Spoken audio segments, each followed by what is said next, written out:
in the immortal words of Judy Brown, happiness is a choice. We're happy to spend some time with us.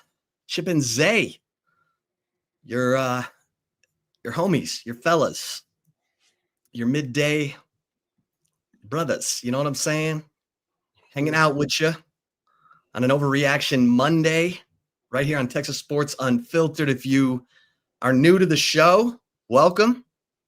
It's your show. Please play along on the YouTube comments. Please like and subscribe. That helps us grow. And please give your love and money to the incredible sponsors you see around our faces.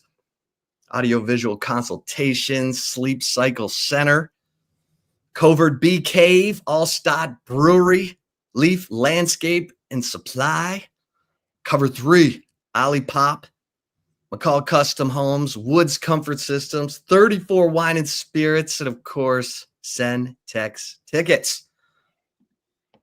He is, say the right call, Collier, the best basketball official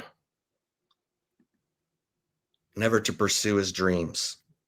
Why can't this be my dream? That's true too. It's a part of the dream too. So That's true. I just hear it in your voice. I just hear it when you talk about it. Oh yeah, especially with the finals going on. I see those refs blowing calls, and I think to myself, I should be out there blowing calls. I could blow calls a lot less worse than these guys. You know what I'm saying? But yeah, happy Monday, everybody. Championship Monday. Feels good. Feels great. Congrats to Texas softball. How you doing, my man? Speaking of which, what's up? Speaking of champion, you were out Friday. Yes, and Friday was my highlight. I went 2-0. I went 2-0 at the state championships on Friday.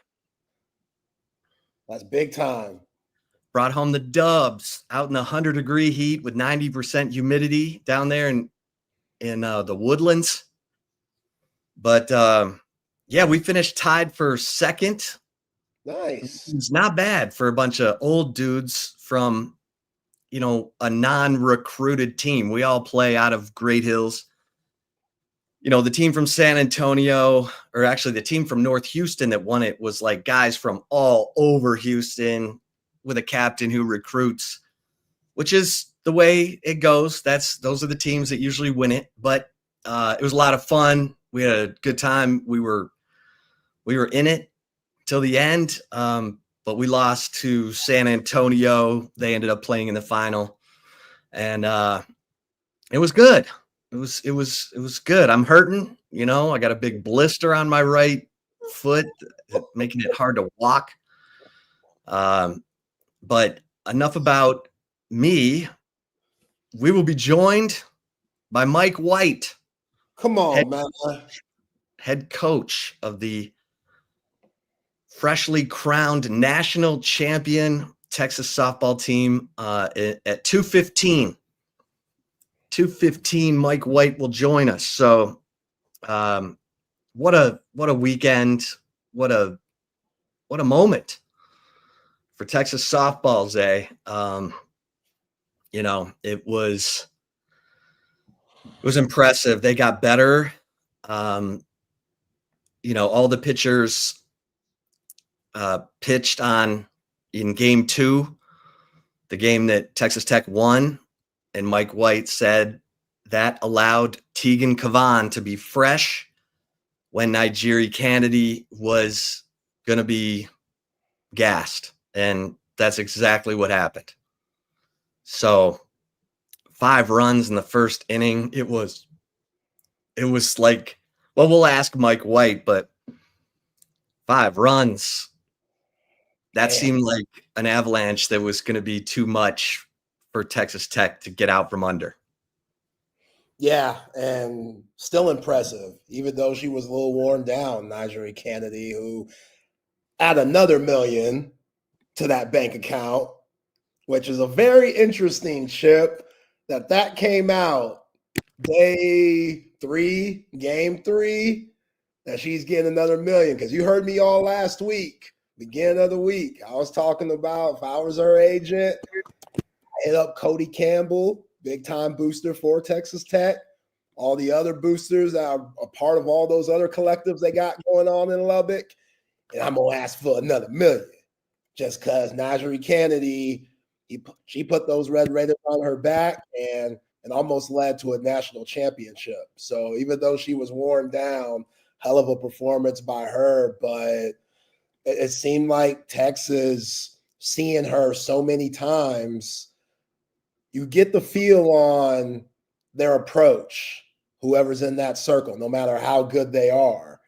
Plus add the fatigue, and that first inning, they put on the show.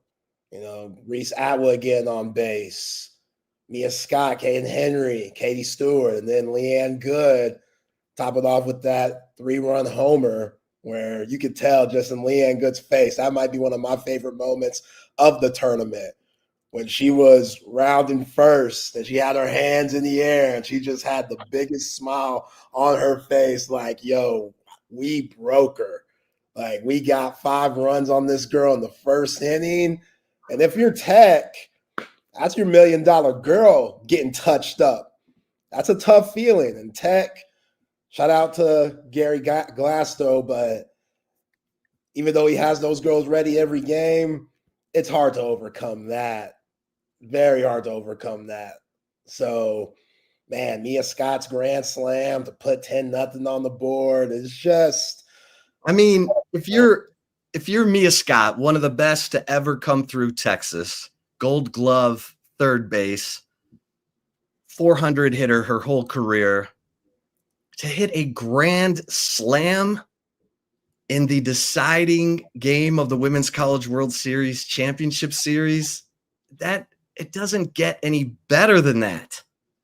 A grand slam. I mean, Leanne Good, who was, part of, we'll talk to Mike White about it, the defensive changes that came as a result of Viviana Martinez, their leader, their infield captain, going down in the preseason with a season-ending injury, caused a shuffle all season long, because the last shuffle came in the Super Regional, and it made all the difference in the world. They moved Leanne Good to short. They moved Katie Stewart back to left field. Katie Bennett from left field to second base. Tegan Cavan felt confident in her defense behind her.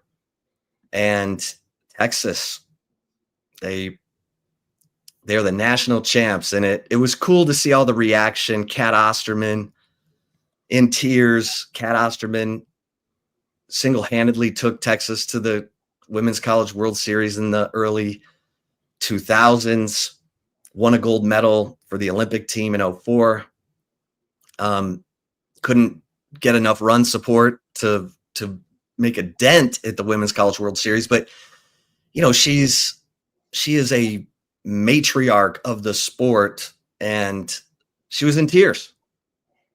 And it was really cool. It was really cool having watched that program from its inception under Connie Clark, reach the apex under Mike White. Really cool.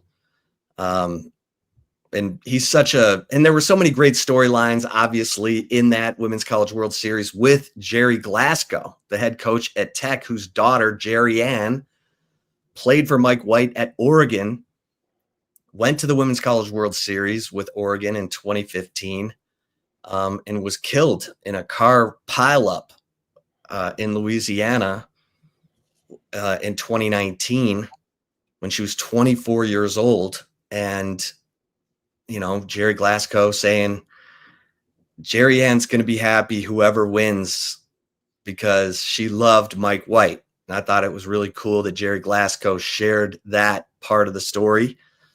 And clearly Mike White has a lot of respect for Jerry Glasgow, who, was a hunting guide. Great story by Dave Wilson of ESPN.com. Jerry Glasgow was a hunting guide in South Texas and would take hunters over into Mexico And in 2007 and 2008, he started getting pulled over by, guys armed in trucks, and it wasn't safe anymore. The drug cartels were starting to move into the parts of Mexico where Jerry Glasgow would take his, hunting trips, the people who paid to, go on these hunting trips. And so he stopped doing it and became a softball coach for a, middle school and then high school. And then next thing you know, he's an assistant, and then gets his chance to be a head coach. And now he's, taken Texas Tech to the national championship series. And, Nigeri Kennedy, obviously a huge part of that story, and the fact that Texas had faced Nigeri Kennedy at the Women's College World Series a year ago, beat her twice. And now Tegan Cavan is 5-0 against Nigeri Kennedy. We're not talking enough about Tegan Cavan because,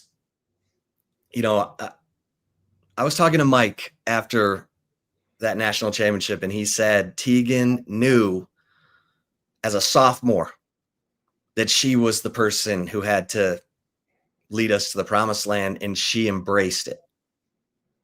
Sophomore. Yeah, and she changed her game up a little bit too. You go look at her freshman year and pitches thrown, 79% last season. She threw the rise ball, 4% last season. She threw the drop ball this year. Drop ball 26%, rise ball 55%. So she knew that she had to change some things to help her team get over the mountaintop. And she did that.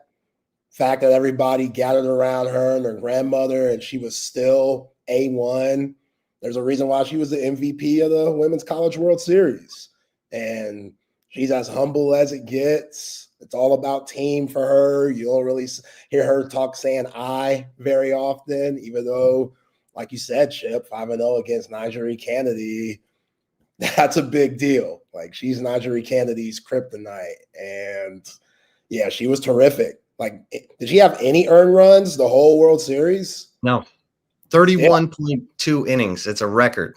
Stupid. It's ridiculous.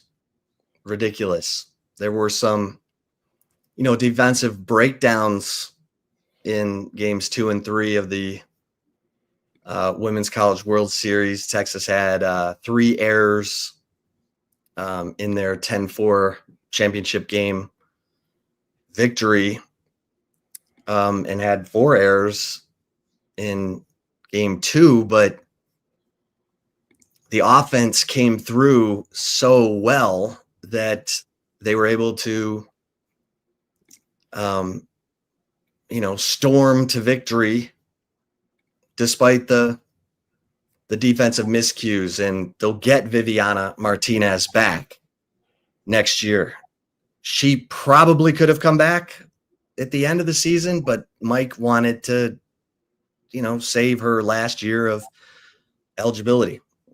Let's bring in the national championship coach of the Texas Longhorns softball program, the one and only Mike White. Mike, how are you doing? I'm doing great. Can you hear me okay?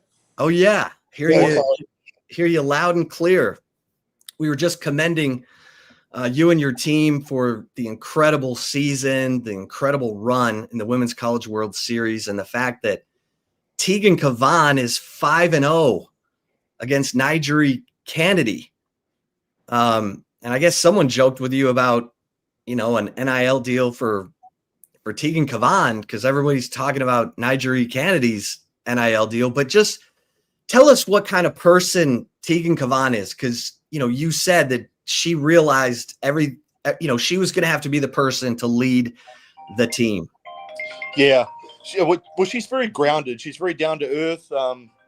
She just loves to be a part of the program, part of the team, and cares about her teammates as much as anything. She really is just an awesome kid. Great Midwest background from West Des Moines. Iowa kid, and is just a hard worker, really cerebral, really thinks about the game. If things aren't going her way, she doesn't really get too emotional about it, just gets analytical and figures out why and asks questions. So I just love that about her. Did you know recruiting her, Mike, that she was going to be this good this early? I had a pretty good idea. I mean, she just had that, those levers, those tall, long levers. She's 6 foot. It kind of really helps. Obviously, those long to be able to whip the ball in there pretty good. And she was coached by a friend of mine, Bill Hillhouse, out of Iowa or the Midwest there. And he was giving me some pretty good feedback on her, of course. And then I met her at a camp and worked with her and just liked the way she was picking up on things. And I showed her a changeup straight away that she picked up on. And I think that kind of gave me the inside edge. Yeah.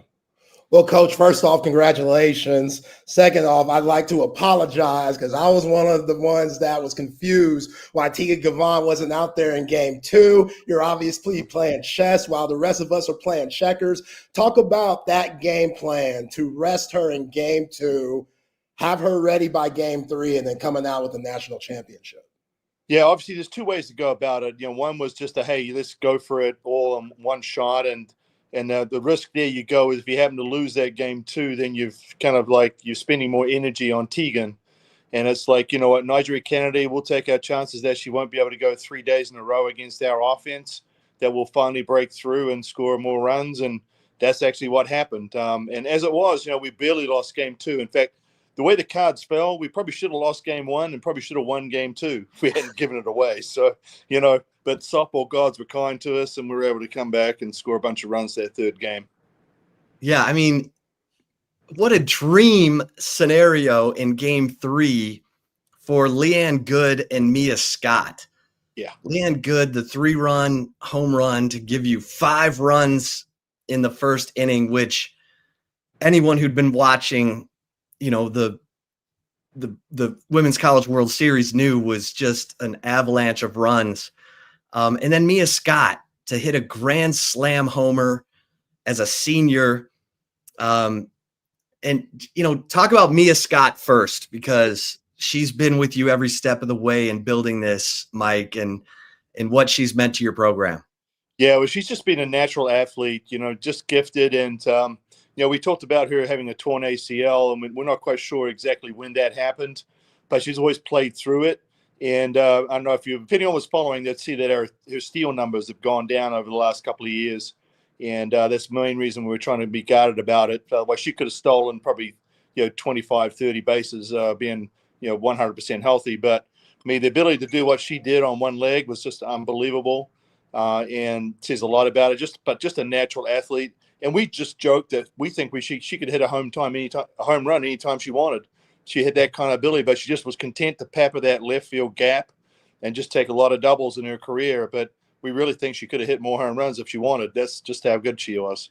Her hands, right? I mean, yeah, without a doubt. I mean, I think she struck out less than 10 times. Yeah, the whole year. Maybe 11 times. But, and it wasn't something she just did. And she raised her average every single year. And I think she finally hit 438 this year, which, if you're a baseball player, you're making millions. In fact, no one's done it since Sam Williams. But, in fast pitch softball, it happens a little more frequently, but just speaks to what kind of athlete she is. Coach, talk about what went into the mindset after you lose to A&M in the SEC tournament. Not only lose, but it was a little ugly. And you're moving on to the postseason. Talk about the mindset of your team and just kind of refocusing on this postseason run that's became legendary.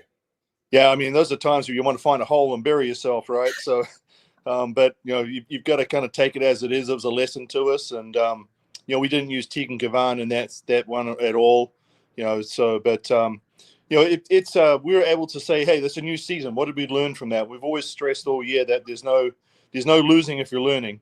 And so what did we learn about it? So obviously, we have to play better defense. We have to come out and pitch with a plan. We can't just throw the ball up there. We weren't hitting our locations very well. And it was contagious. They just got on a roll and we couldn't stop it. It's kind of like what happened with us and Texas Tech in that first game. It's just everyone's just caught fire. And it happens sometimes, and just got to be able to get over it. And so we put it behind us and then approached the postseason as a new season. so to speak. Well, and you get dealt a tough hand right away. I mean, you lose Viviana Martinez for the year, and she's your infield captain, who you will get back next year. That's right. And you're kind of having a shuffle throughout the year to get that right, and then it comes together in the super regional. You put Leanne at short, Katie in left, and Katie Bennett at or Leanne Good at short, Katie Stewart in left, Katie Bennett at second, and then Tegan's throwing the drop ball against OU, and that was a new wrinkle. Yeah. Well, definitely, and she had 8 strikeouts that game too, which was, I think it's not very often you strike out 8 of OU batters. So she had something working for us, and we were able to do something a little bit different. Like you said, a new wrinkle. They came out with a game plan that they thought we were going to do, and we just switched gears on them, and were able to kind of do that. So Patty Ruth Taylor did a great job calling our pitches in that game, and should take a lot of the credit for that, along with Tegan Cavan, of course, having the ability to shut them out. But we jumped out to a 2-0 lead straight away, and then our defense, we kind of gave it straight back, and that's where you're going, oh my gosh, what are we doing? But we were able to kind of hold them at 2 and get 2 more runs ourselves to win 4-2. All right, Coach, go back to game 1 of the final series. You got Reese Atwood up to play, and she's supposed to be walked. Like Najee Kennedy's supposed to walk her, and she just left it too much in the strike zone, and Reese jumped on it, and you end up stealing game 1. Talk about that moment and what went into that moment. Did you tell Reese anything, or was that just her and her, softball IQ coming into play? Well, it's always been a debate amongst the coaches whether we should eliminate that and just do the 4 balls, and go to first base. But, some of us purists think that it still should be part of the game and taught. And obviously that was something that exposed them a little bit. And I think a couple of years ago, LSU lost in a super regional the same way. They were trying to walk someone and it got a hit. So when it was occurring and Reese saw the first one down the middle, she kind of looked over at Steve Singleton, our hitting coach, and kind of went, hey, and he kind of said, yeah, go ahead. So I actually didn't have anything to do with it really. But I would have told her too, if it's there and it's hittable, go ahead. The next 2 weren't quite what she was looking for, but the third one was right there. So she was able to hit that through, and it took them by surprise. The shortstop was shocked. I don't think she was going to swing at the ball, and the ball went to the outfield and scored an easy 2 runs. That was amazing. And what a way for her to get going again, because she had been 0 for 14 dating back to the super regional, and then boom, in the biggest way, she came roaring back.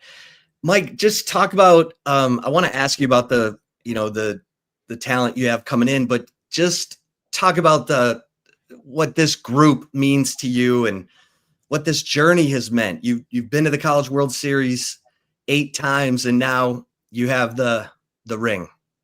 Yeah, it is a journey for sure. It's something you dream about, something that you want to kind of have happen or do. And you want to, as much for the players as you do for yourself. I've always said that I'm not really going to judge my career upon winning a national championship or not, because it is just a fleeting moment.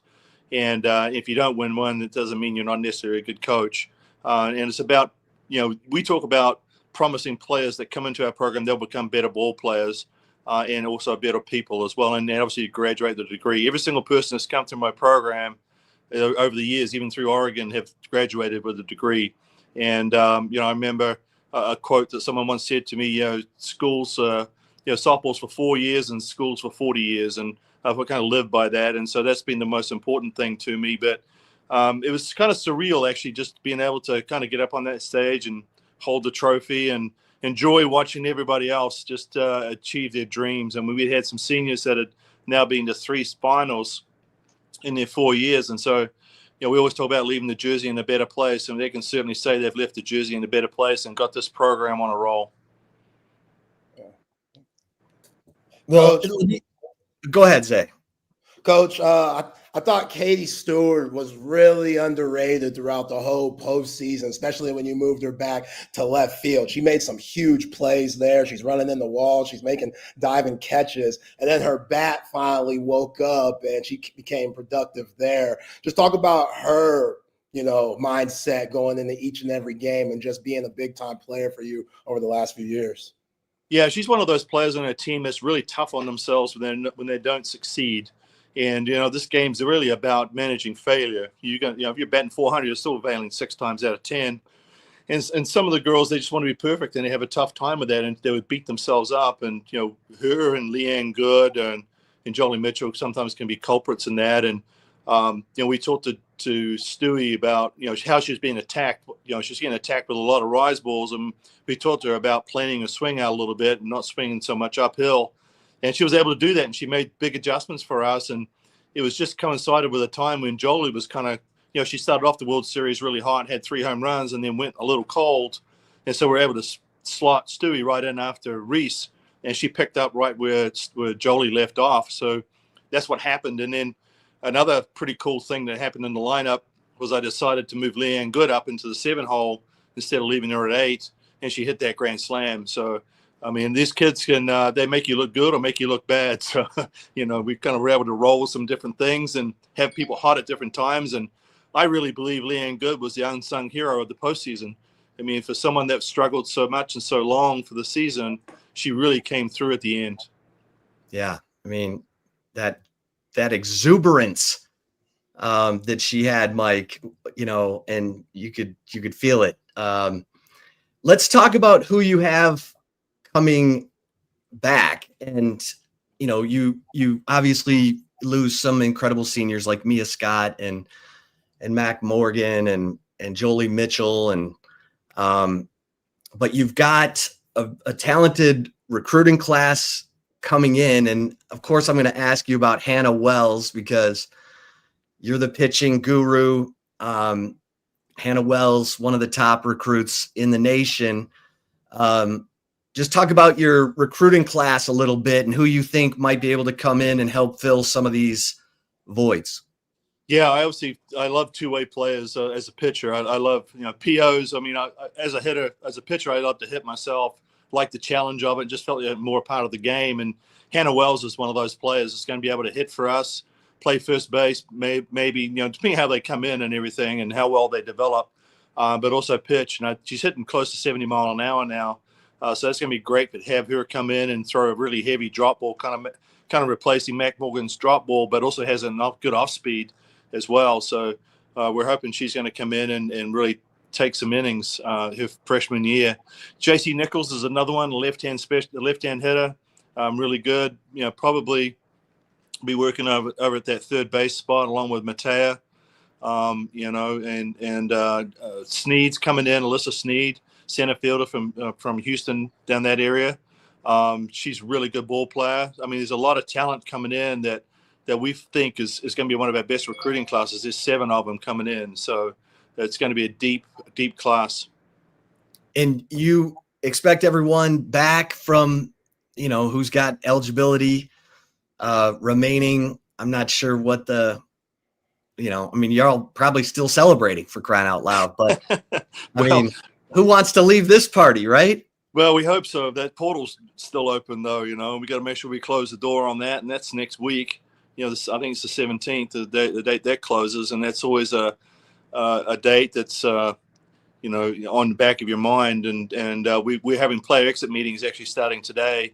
So we'll get an idea on how everybody's happy, and we give them an idea on where they're going to be next year, where we foresee them playing and what kind of role they'll have. And some may decide to leave, but we hope everyone decides to stay. But you just don't know. It's a new world right now. Coach, when you win a national championship, some of your best players seem like they're underrated. I think Asha Maloney, who broke the hits record this year, she was very underrated. Just talk about how good she was and what she meant to the program this season. Oh, yeah. I mean, how is she not an All-American? She just doesn't have the sexy home run numbers, but, she like you said, she set the season hits record with 93. That's an incredible feat, the leadoff position. and was steady all year for us, and was a big reason we won the national title.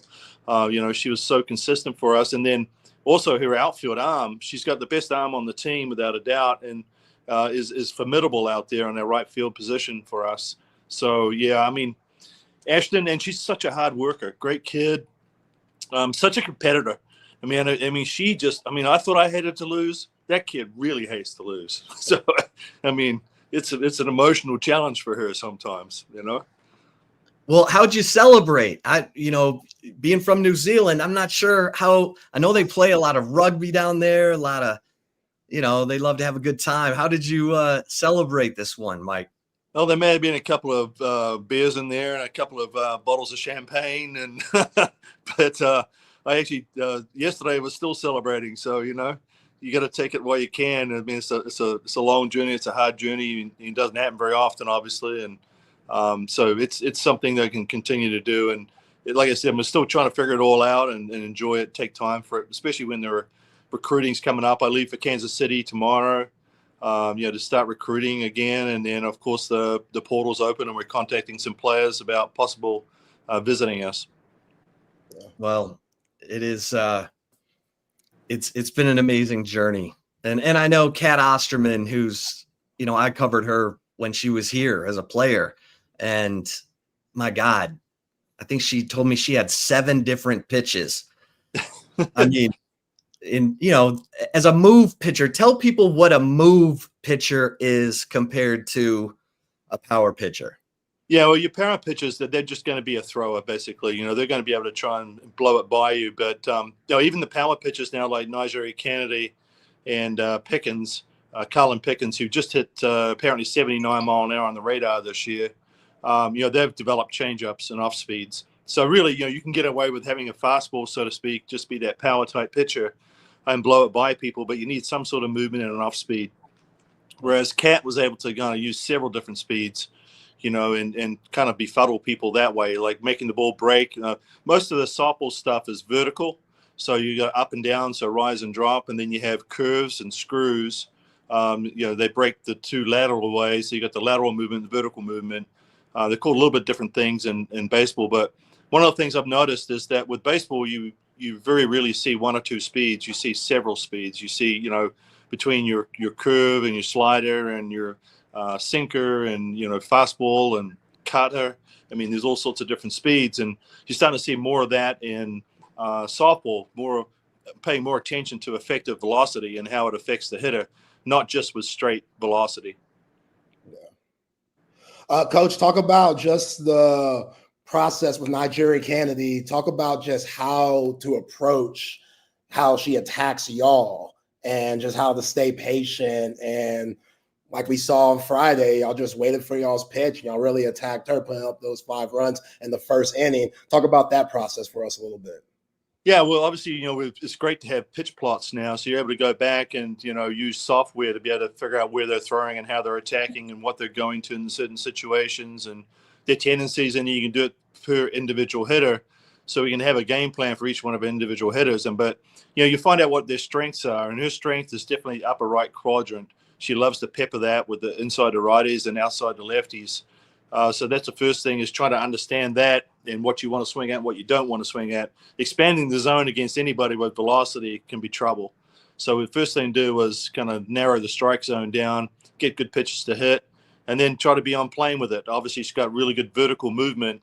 There's like plus 7 inches of upward movement on her ball, and then plus 5 to 6 right to left break. And then she has that minus 11 mile an hour changeup. So you got some things to worry about, and it's not easy, especially from 43 feet. By the time you let go of it, it's 37 feet. So it's a challenge, but we were able to kind of get used to seeing her over the 3 games. And I think that's where our game plan really played out, was able those 3 games. The ladies felt really comfortable seeing her that 3rd time. Well, and there was, I guess, a come to Jesus meeting during the Super Regional. Tell us about that. Was that a player driven meeting? Was that encouraged? What do you think, was the result?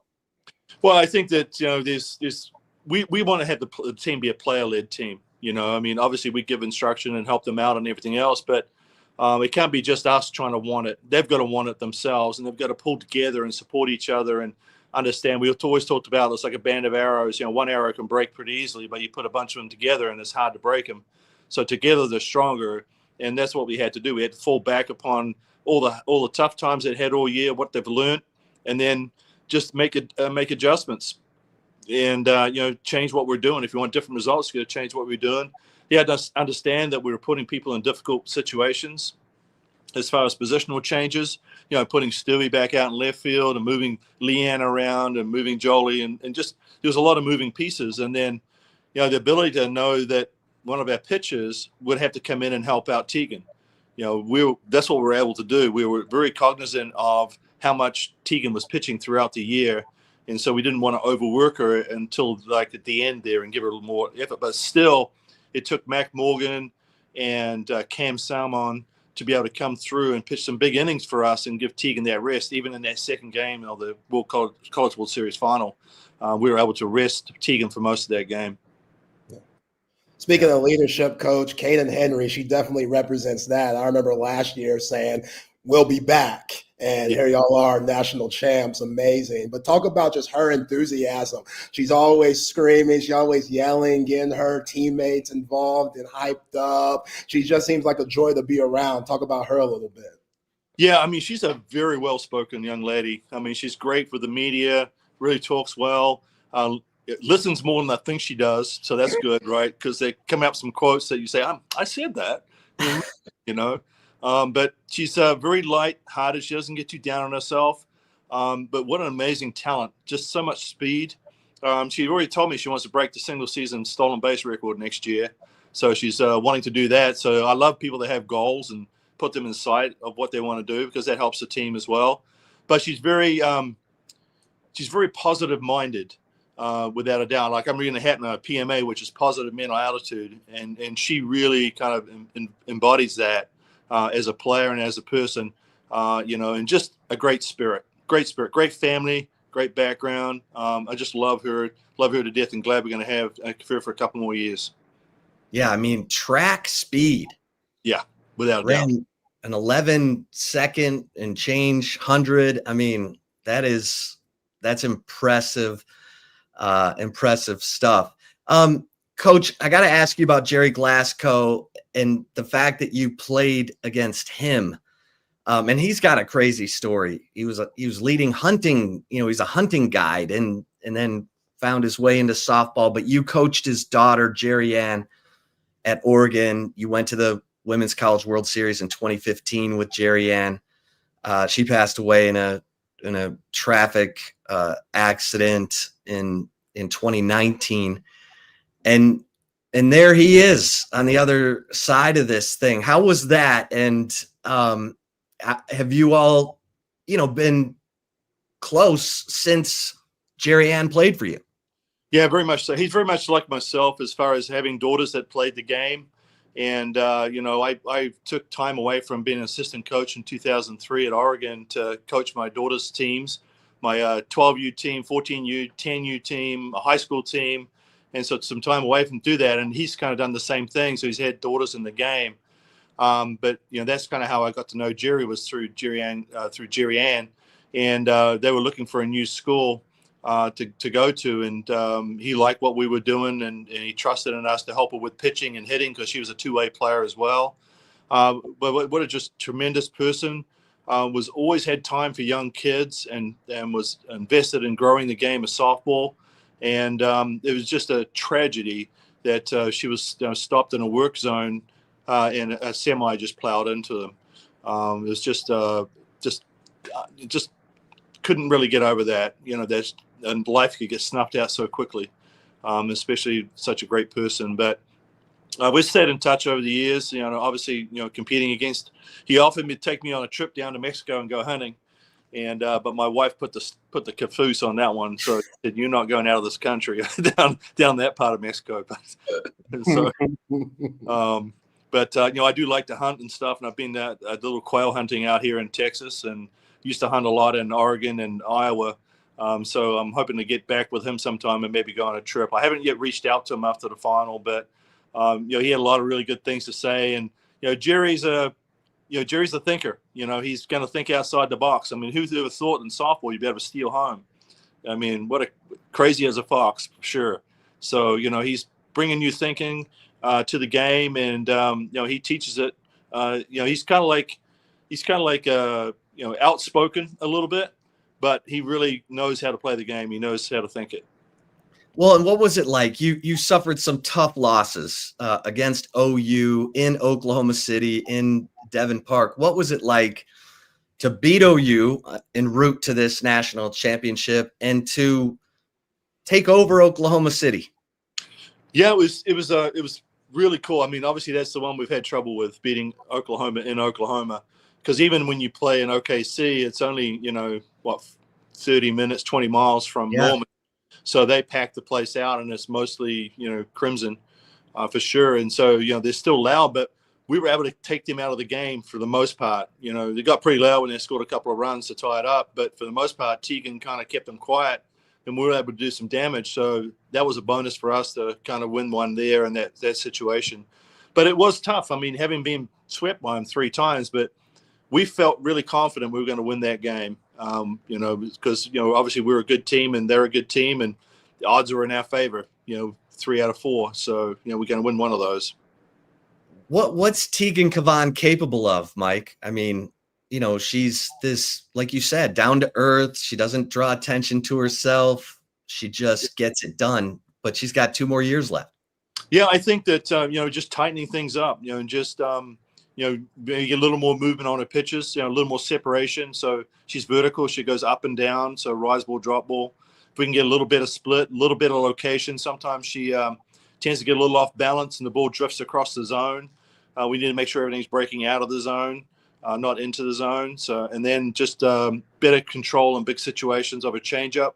She's got the tools. It's just managing the tools in the right way. And, we've given her the authority to shake pitches and to throw the pitch that she wants.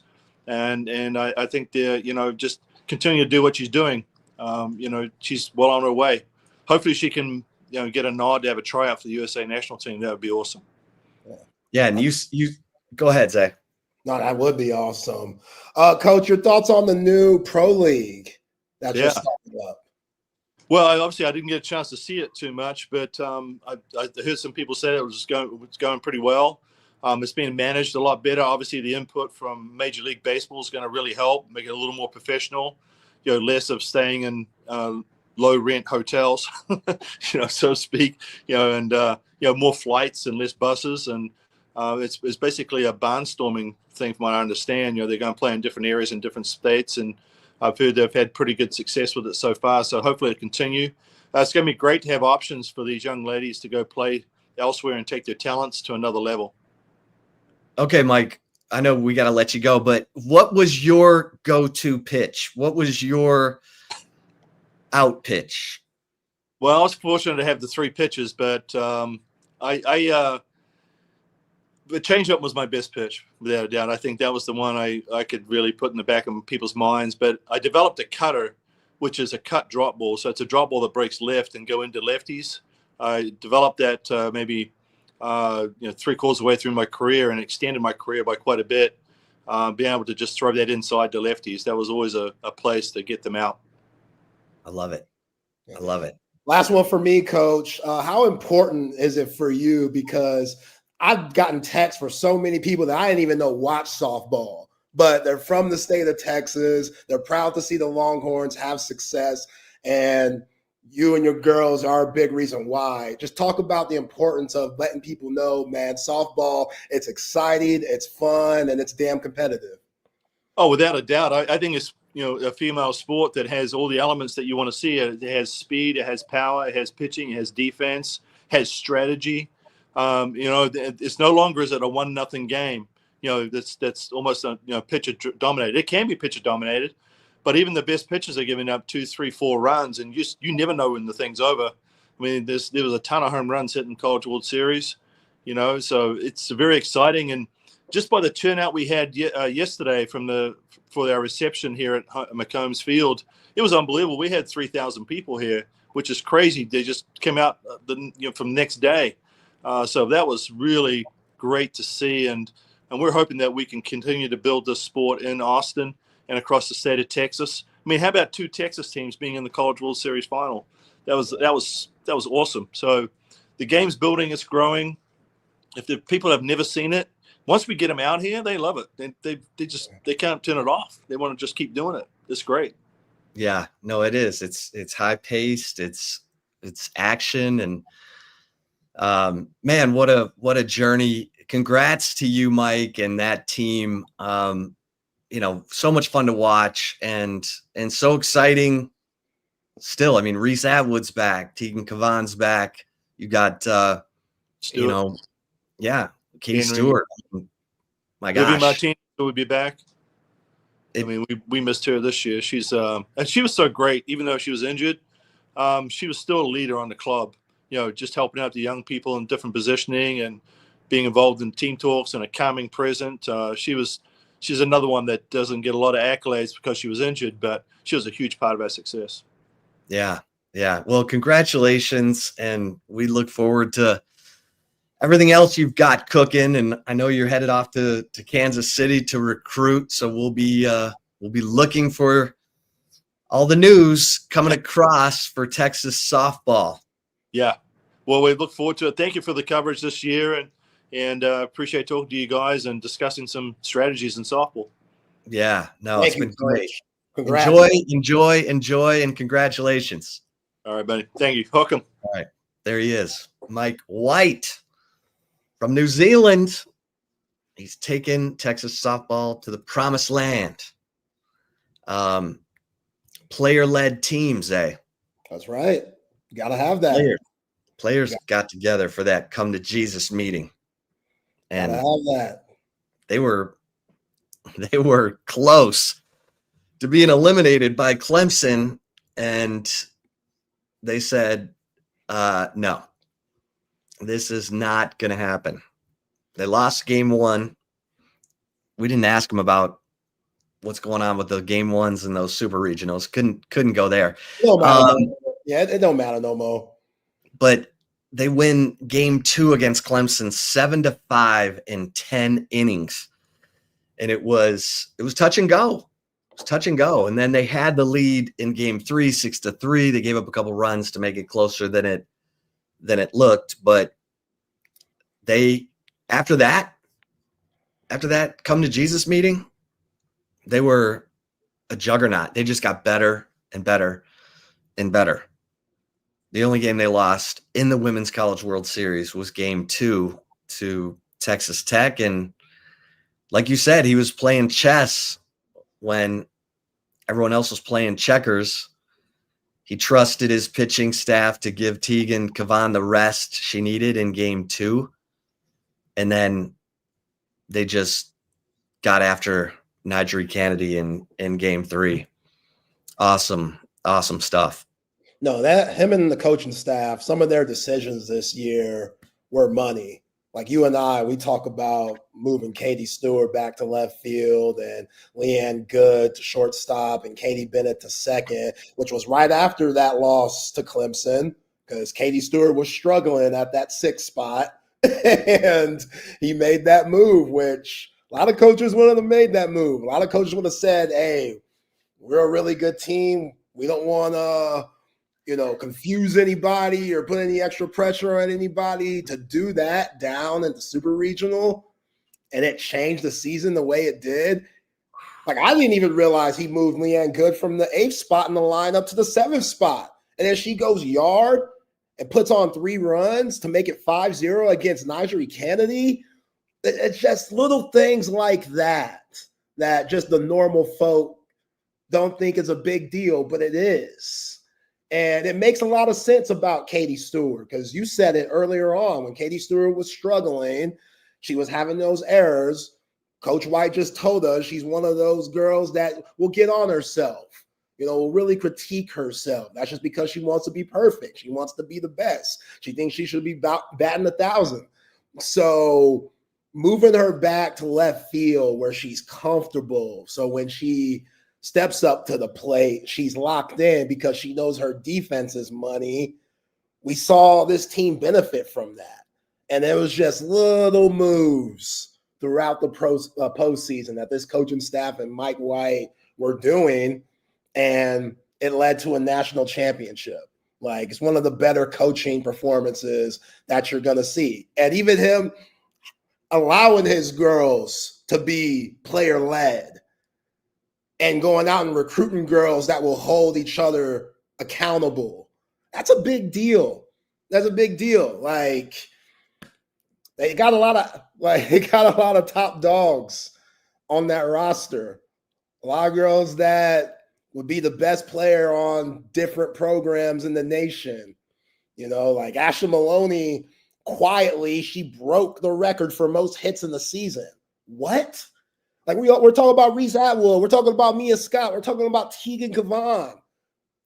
And you got players on the team breaking records. Like that's what a national championship team is all about. Like 1 through 9, the pitching staff, they got hot at the right time, and they deserve all the love that they're getting right now. Yeah. Yeah. Super cool. Super cool. Yeah. He didn't look tired either. Coach White, he didn't look tired. Like, I probably would have slept from Friday to today, Monday. What is it? 2:50. Oh, I ain't getting much sleep at all. Like, he talking about recruiting and stuff. Like, it never stops. Like, you about to get on a flight? What? To go recruit? Like, this is my recruiting ship. Hey, you just see us win the national championship. You want to come here or not? But Mike White's saying, nah, we get on the flight and we're going to show these kids that we really want them. That's the funnest time to recruit. True. Because you got that high pro glow. You got that national championship glow. Recruits can see it. They want to be a part of it. I know he's looking at bringing in a lefty pitcher because he didn't have one this year. And I was like, huh. But he believed in the crew that he had. He's got Citlali Gutierrez back for one more year, I think. Yeah. Yes. Let's see how them exit meetings go today. I hope they go well. I hope they go well. Exit meetings today. That's interesting. Yeah. You still gotta have them. Even the national champions gotta have the exit meetings. Yeah. You know, sometimes the coach says, maybe somewhere else you would fit more, and we'll help you get there. It's just, Did you catch what he said about teaching Tegan Kavan her changeup while she was still in high school? Yeah. Because she came to a camp and he said, I think that's what got her. And that's good stuff, man. I mean, Hannah Wells is legit. And she's a two-way player. And I know he's excited about that because he was a two-way player as a pitcher. I think they'll probably move Katie Stewart to first base unless Hannah Wells is out of this world. But they've got Elisa Sneed, who's an outfielder, so if they move Katie Stewart to first base, I think Elisa Sneed is the freshman coming in who everyone's like, yeah, watch out. Oh, man. Katie Stewart was crashing in the walls and stuff. Katie Stewart was in foul territory, diving at stuff. Katie Stewart was balling at left field. She was doing some stuff, man. I was really impressed because she's athletic. Like, Katie Stewart is a really good athlete, which makes sense to why she was moved at that shortstop position. Like, she's versatile, just sometimes if you don't have reps and you're playing in pressure situations like they were at the Super Regional, got to her a little bit. But homegirl better be good that's coming in if she's going to take Katie Stewart's spot in left field. Yeah. Real good, because I was very impressed with Stewie. Oh, look at you with Stewie. You see, Mike White called her that, so might as well. Oh, Stewie doing her thing. Well, and JC Nichols, incoming freshman, is the one that people are looking to as maybe the heir apparent to Mia Scott at third base. She's a left-handed hitter. And then Ann Wallace, no one's talking about her, but she's probably the heir apparent to Reese Atwood at catcher.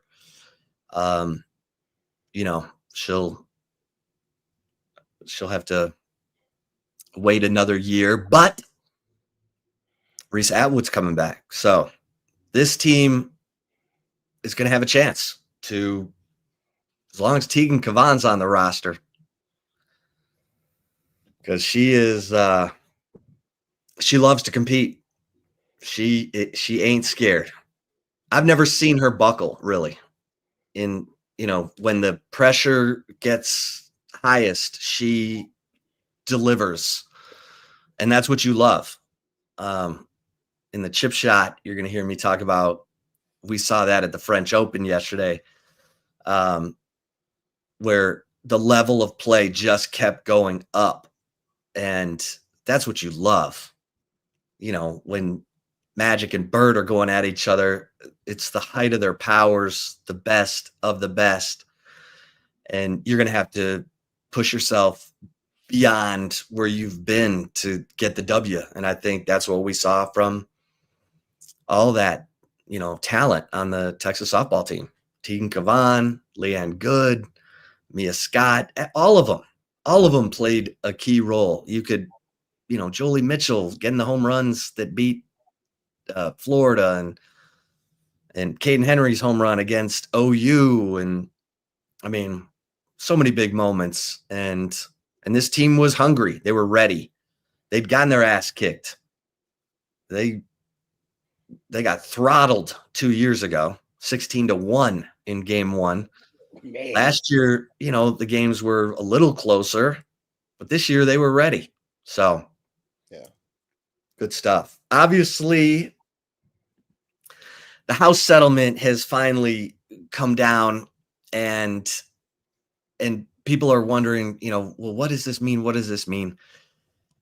It just means that the schools now are going to be the ones issuing the checks. Unprecedented. It's never happened before. And then, everyone wants to know, well, is it going to change NIL? It's supposed to. It's supposed to rein in the exorbitant pay for play that we were seeing. $13 million deals for a quarterback. If that was real, $8 million, $9 million deals for a quarterback. Who's the basketball player? Ed O'Banion?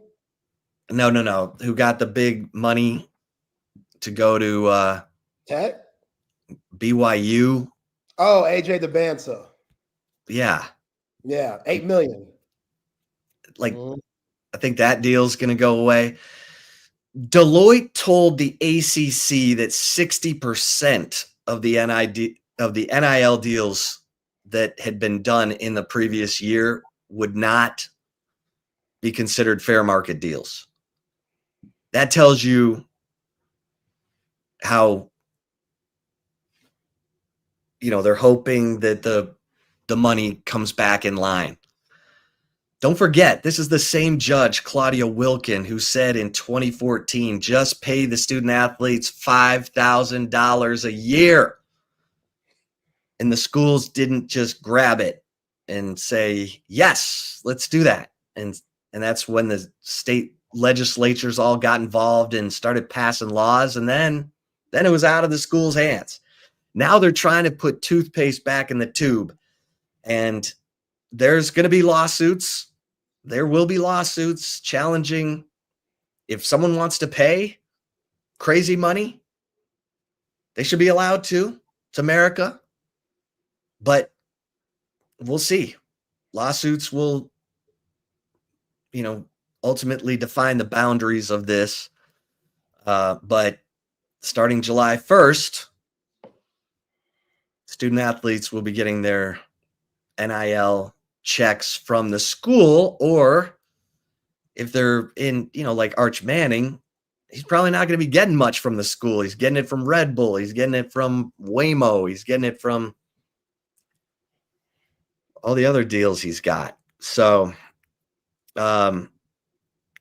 it's kind of like this landmark ruling has finally come down, but we're not going to really feel the effects of it until it starts getting tested with lawsuits. Because it's hard to tell people without collective bargaining, hey man, that dude made all kinds of money and now you're telling me I'm only going to make this? Well, be thankful you got it when you got it. So what does Nigeria Kennedy's deal mean? Yeah, I listen, I think Tech is going to be able to say, look what happened. Look at the publicity. Look at how she's become a household name. How can you say that she's not worth $2 million? And, Cody Campbell probably did that one out of the goodness of his heart. I mean, I don't think she was getting ready to, I don't think she was getting ready to walk. Maybe. I don't know. But I think Cody Campbell wanted to keep that feel-good story going, and he probably got so swept up in it and thought it was such a great investment that he's like, you know what? Hey,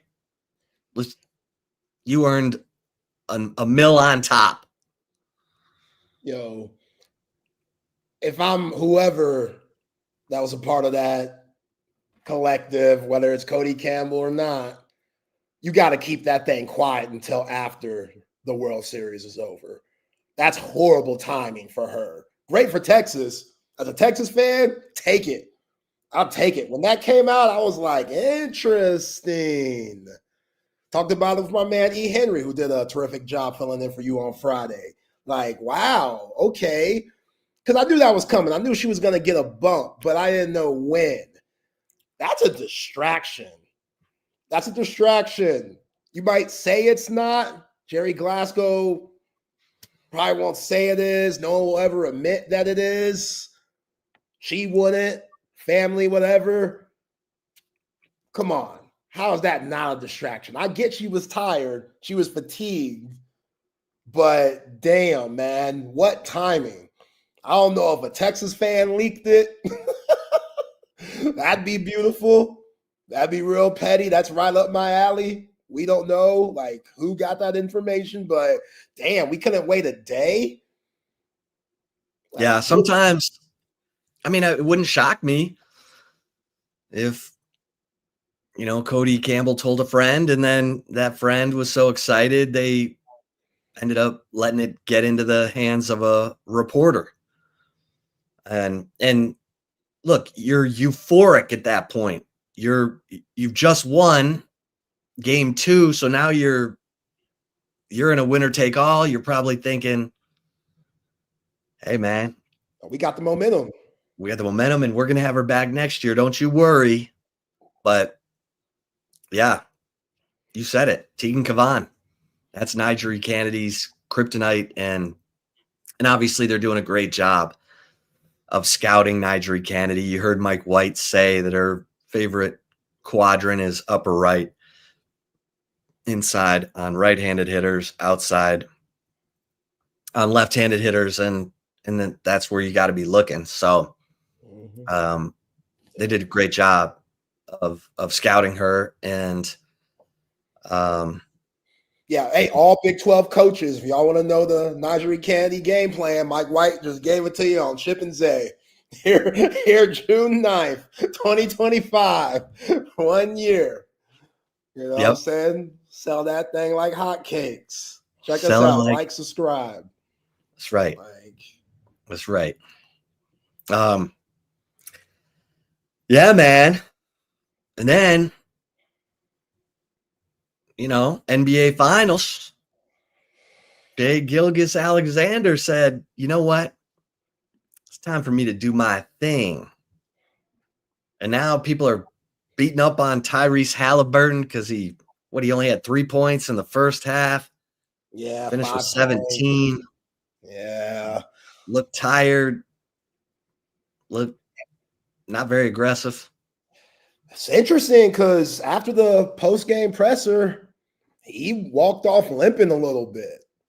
So the next game's on Wednesday. You get an extra day. Well, not between game 3 and 4. That's just a one-day rest. But in between game 2 and 3, you get about 3 days. So let's see how good he looks. But very uncharacteristic when it comes to turnovers for him. Aaron Wiggins and Caruso were great coming off the bench. Your boy Caruso, man, just so steady. So Mad steady. genius. Like, just the way that he helps and then flies to his man and just allows the rotation defensively for the Thunder. It's just effort. It's effort and athleticism and IQ.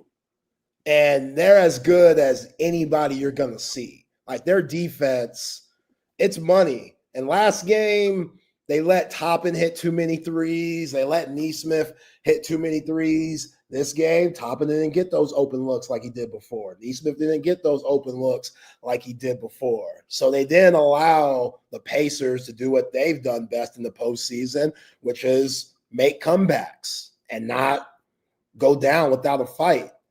So now you're going back to Indianapolis, series tied. It's clearly in the Thunder's favor, but at least you still got home court advantage. But Tyrese Halliburton, he has to be aggressive. Hopefully he's not injured. Maybe it's just one of those soreness things, and he could get treatment these next 2 days so he's healthy enough for game 3. But, yeah, that performance that we saw in game 2, that's what we expect from the Thunder. SGA getting to his spots, being efficient, still getting to the line. He just puts so much pressure on you, man. Like, when you're a guy that can shoot off balance the way that he does, but still be on balance, I know that's an oxymoron a little bit. Like, let me repeat that. His shots are all off balance, but he's so good at controlling his body. For him, it's on balance. Like, I wouldn't teach his form to the normal basketball player that's beginning to go upon their career. Like, I wouldn't teach none of the stuff to them that SGA does because it's too complicated. He'll bump you, and then he'll shoot a fadeaway. He'll do a step back, and he's shooting the fadeaway. Right, left, it doesn't matter. In the post, it doesn't matter. Like, he's just going to get to his spots. And since he's fading so many times, it's hard to contest him. And he's 6'6". So he's just a nightmare to guard. Shout out to the Pacers for stealing game 1. But, yeah. Like, Let me ask you this. Caruso. Let me ask you this. Alex Caruso. He's making $9.9 million this year with the Thunder. It's the most he's ever made in his career. He has played 8 years, and his career earnings are $42.5 million. Now, his salary is supposed to jump next year to 18 million, then 19 million in 26, 20, almost 21 million in 27 when he's 33, and 22 million in 28 when he's 34. Do you think he sees those years in that money with the Thunder? Yeah, I don't know with the Thunder, but I think he's still playing at a pretty high level. Like, he does. He seems like the biggest bargain in the NBA. Yeah. Yeah. I would agree. You got guys making 20, 30 million a year who don't have the impact that he has. Right. But that's good GMing. Yeah. Yeah, because he's more athletic than you give him credit for. When you see him, like, he's got great feet. Yeah, looks like a bald-headed white boy. And you're like, oh, this dude, he don't scare you none. But if he's driving, he'll take off. I've seen him dunk on a lot of people like earlier in his career, maybe not now in his 30s, but he's pretty bouncy. Like you said, he has great feet, great lateral movement, and he's just smart. Like he knows different tricks, and he's definitely not as good as the person I'm about to compare him to, not even close, but he does some Stockton things defensively, not offensively, because nobody did Stockton things offensively. Defensively, John Stockton was a pest. John Stockton would do just little, aggravating things that would get up under your skin that as a smaller player you could get away with against bigger players just because you're going to get the benefit of the doubt. And we saw that when he played against Nikola Jokic in that game 7. Like, he's just very smart and knows exactly where to be. He's a great leader. And like we've been saying, Shep, like he's elevated this team. Last year, they didn't have this. That's why they lost to the Mavericks when they did. They still had a lot of talent. They were still the number 1 team in the league during the regular season. But when the postseason, when it changes and it becomes a more physical game and more of a half-court game, you got to be able to adapt with that. And the guys that they had last year got better this year and have adapted to that, like Chet, like Cason Wallace, like J-Dub, Jalen Williams, like Shai Gilgeous-Alexander. And then you bring in guys like Hartenstein, and you bring in guys like Caruso, and they just have a little bit of everything. So, yeah, it's going to be a fun game 3. Hopefully Tyrese Halliburton could be locked in and attack because, again, I don't have any skins in this fight. Like, I could care less who wins it. I just want to see good basketball. Well, like Isaiah Hartenstein, this is a guy who was making $1.4 million with the Rockets in 2019, $1 million, with the Cavs and the Warriors or Nuggets, and then he's making $8.8 million in 2022 with the Knicks, $8.2 million in 2023, and then he gets the $30 million deal to go to the Thunder. And he's supposed to make $28.5 million each of the next 2 years. Is he worth it? Yeah. Yeah, he definitely is. Like, because like you look at Caruso making, $30 million. Hardenstein making $30 million and Caruso making $9.9 million. And look, they can all afford cheese on their Whopper. I get it. But it's interesting because I just feel like Caruso has shown the world how valuable he's been in these playoffs, from what he did against, Nikola Jokic to just being a pest and a facilitator at the same time. So it's going to be interesting to see if these Thunder, because we talked about it, they're showing a heart of a champion. Now they got to close the deal, but they showed a heart of a champion to get where they've been so far. It feels like they're going to close the deal, but let's see if, Tyrese Halliburton's got something to say. My man Miles Turner's just giving me flashes. Yeah, he dunked on Hartenstein yesterday. That was vicious. That was big. I mean, that was nasty. It was all over Sports Center's top 10 plays. Oh, there's a picture where he has that thing like far back.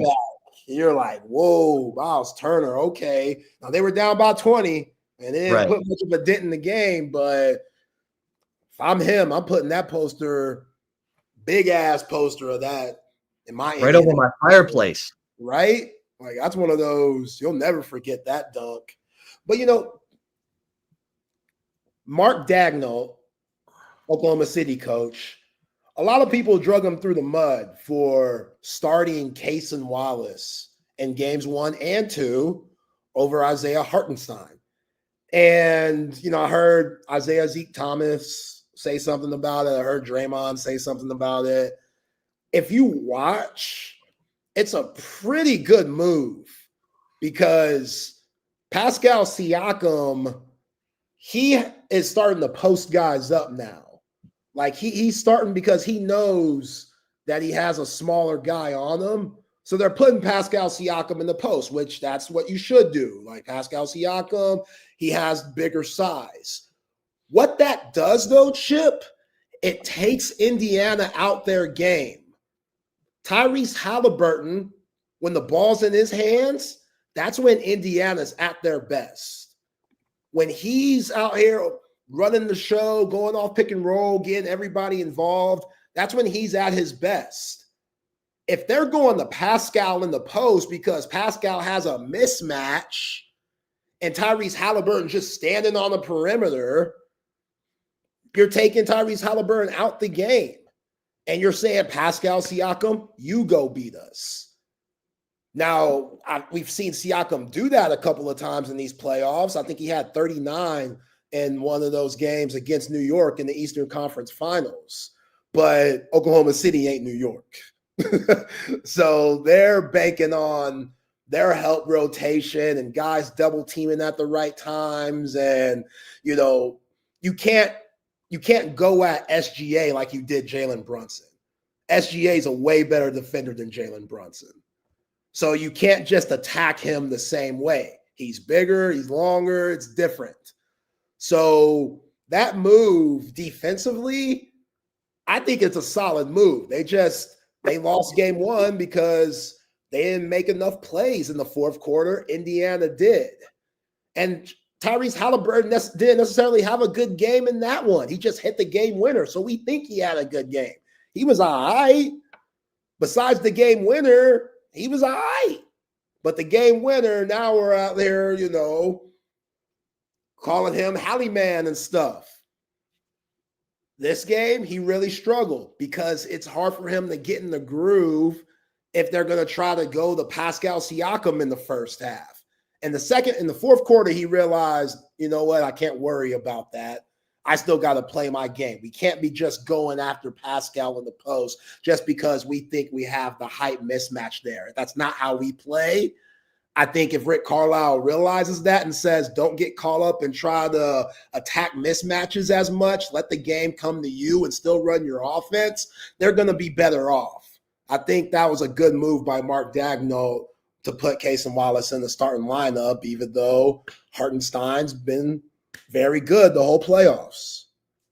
Yeah. All right. I'm sure we will come back to the NBA, perhaps, in the right call. Do want to just touch on a couple of NFL headlines. Aaron Rodgers planning to sign with the Steelers, according to sources. Aaron Rodgers and the Pittsburgh Steelers. I think this is going to be very interesting. Pittsburgh is not they're not about darkness retreats. They're about running the football and playing great defense. They don't want to hear about the labor. They want you to show them the baby. Steelers fans they want rock'em sock'em robots football. And Aaron Rodgers is touchy-feely. I'm on a darkness retreat. I don't know. This seems like a match made in hell, but let's see how it goes. Feels like a match made in hell, Zay. What do you think? Yeah, you talk about running the football. They sent Najee Harris. I forgot where Najee Harris went. Maybe Denver. I don't know. It doesn't sound right. But they got Jalen Warren, Caleb Johnson. I don't know. I think Aaron Rodgers needs to hang up the cleats. I get it. He's one of the greatest to ever do it. When you're one of the greatest, a lot of the time, you're better than a lot of people in the league still, even when your time is over. But it just doesn't seem like him and Mike Tomlin are a match made in heaven. It seems like this could get dirty real quick. And how much patience does Mike Tomlin have with Aaron Rodgers? How coachable is Aaron Rodgers willing to be? Because you feel like Aaron has a certain entitlement about him where he's like, nah, I know best, coach. I know more than you. I'm a 4-time MVP. I'm a Super Bowl champ. I'm one of the greatest to ever throw the pigskin. I know more than you. And he'll carry that with him. You know what I'm saying? Just that aura. And the pressers, he could be smug. He goes on McAfee and he's talking about things that he shouldn't be talking about. You know what I'm saying? Like you don't want that Aaron Rodgers. Now, people could change. Everybody deserves second chances, depending on what you did the first time around. But I don't think Aaron Rodgers has done enough bad for him not to get a second chance. Problem is, you could say a second chance was this past year in New York. You had your second chance. You tore your Achilles. You came back. You weren't the same player. And you were still acting the fool in a way. Getting coaches fired, things like that. Now, it feels like Mike Tomlin is untouchable in Pittsburgh. You know, just going 9-8 every year, 8-9 every year, squeaking into the playoffs. Like, he just has 9 lives, it seems like. But him and Aaron Rodgers, it doesn't seem like they're going to see eye to eye. And when you start losing, it can get heated real quick. So are both of those guys, which have big egos, are they willing to put their ego aside a little bit for the greater good of the Pittsburgh Steelers? I'm curious to see that.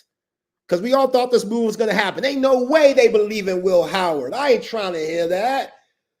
Will Howard had a hell of a year. National champion. He proved a lot of people wrong. He ain't the guy right now. He needs to wait. So we knew this was going to happen sooner or later. Now that we're here, I got my popcorn out. I'm ready to see it. Because that AFC North going to be tough again. Like, you think Lamar Jackson and them boys ain't pissed for what happened in Buffalo this past playoffs? You think Joe Burrow ain't itching and scratching to get back to the postseason, to get back to the Super Bowl where he was just a few years ago?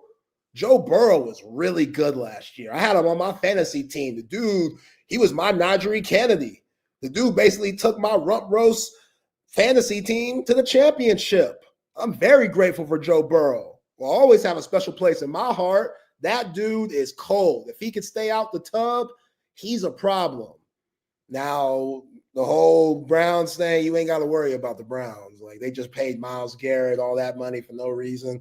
Like, you ain't got to worry about the Browns. But everybody else. Unless Shador turns into something. Right. And that's still a rival game. That game's never easy.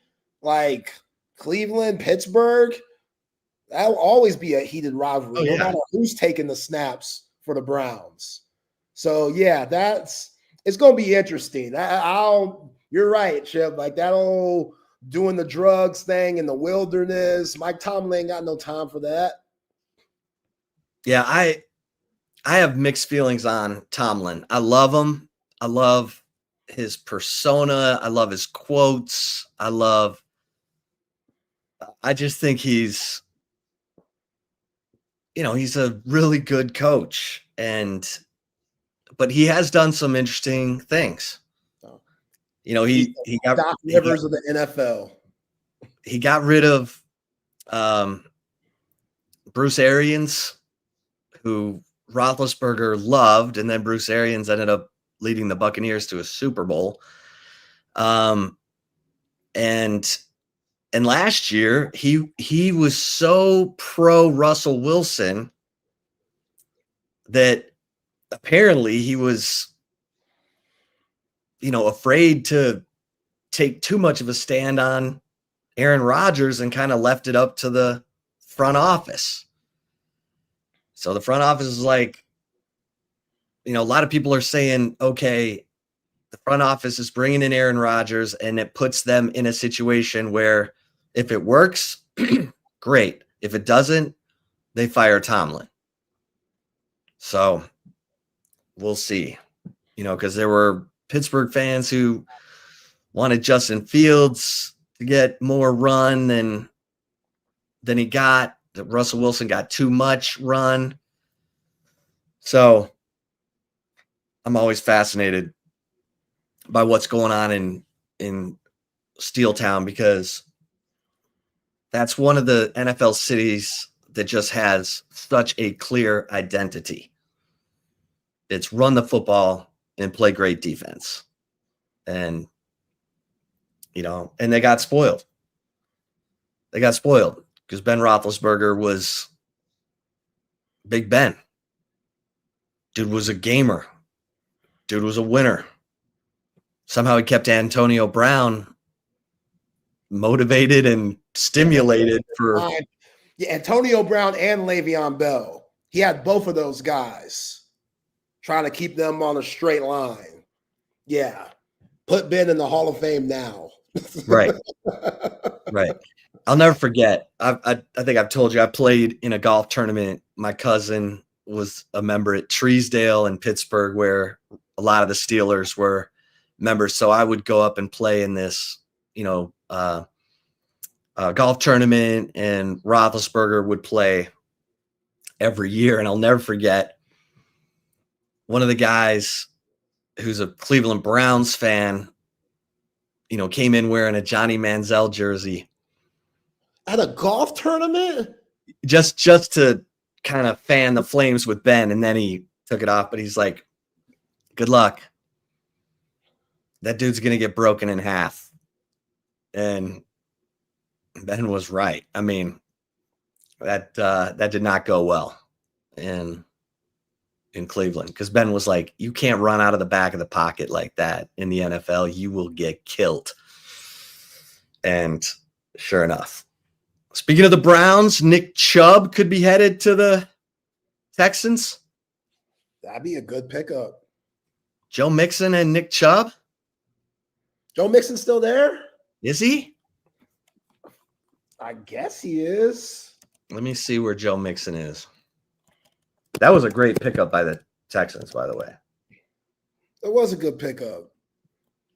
Yeah, he's still there. He's still there. Okay, yeah. That'd be solid. I mean, Nick Chubb got a lot of miles on them tires, though. That's the thing. Like, homeboy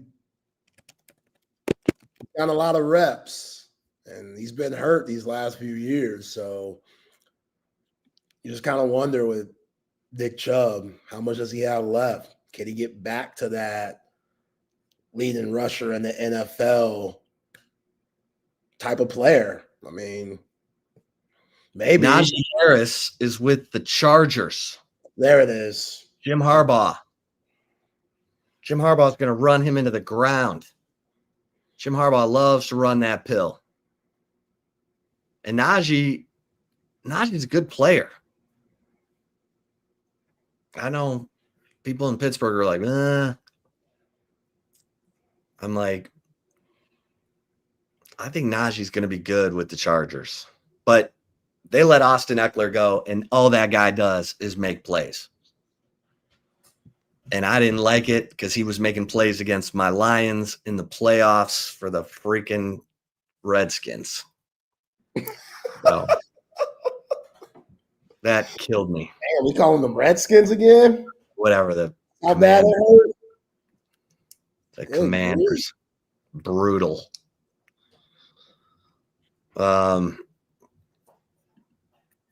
Yeah. All right, so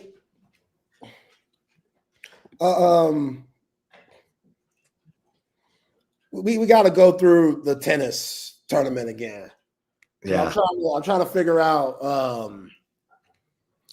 You talk about this recruiting thing and stuff. So what was going through my mind is, why ain't y'all recruiting? Because we got Mike. How bad do you want to win? Mike White just won a national championship. He getting on the flight tomorrow to go to Kansas City. So right. Well, if one of us wants to win, we'd have to go join a team outside of the club that we play at. And I think we all, we're pretty good when we have everyone in the lineup. But getting everyone in the lineup is tricky. Like 3 of our best players were not available this past weekend. Where were they? They out of town, vacation plans. Oh, man. That were made weeks and months ago. So, we kind of, we'll never know. Like if we had our full roster, but I'm telling you, I'm putting all my focus in the 55 and older team because we got some dudes at 55 and older. So next year, I'll play on the 40 and older team, but I'm focusing on that 55 and older team because we could get it done. Yeah. So, but that's how it goes. You need to be checking birth certificates too, man, because some of these guys might be like 48. Right. Check that out. I see it in the AAU circuit. You see it a lot. These kids playing Danny Almonte. Right? 14 years old playing 12 and under. Come on. Dominating. Dominating. Yeah, I saw Master P do that back when I was in 4th grade. 2001, AAU Nationals. Master P had his son, Little Romeo. No Limit Soldiers. They were in there, 11 and under. They had like 13, 14-year-olds on the team. They go to the championship, but lose. And then they did a birth certificate check? Well, not really. You just kind of knew. Just because you could tell, but it was Master P. It was fishy. Like Master P, he was like Red Auerbach. Like he had his fingers involved just a little bit too much because Little Romeo performed. Like we had a ceremony before the actual tournament started, and they would introduce all the teams. There's 144 teams throughout the United States. And the team I was on represent Austin. We were in Cocoa Beach, Florida. So they would have a ceremony.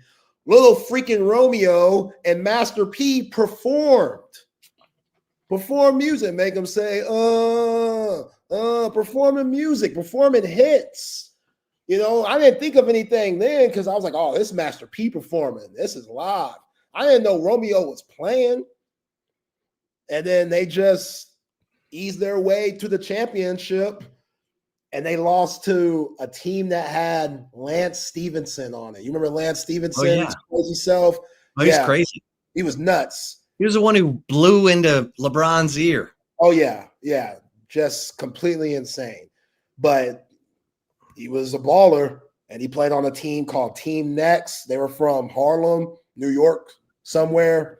And, yeah, they were serious. And they beat up on Romeo and them, and everyone was going for the New York team, Team Next, because everybody knew Master P's ass was cheating.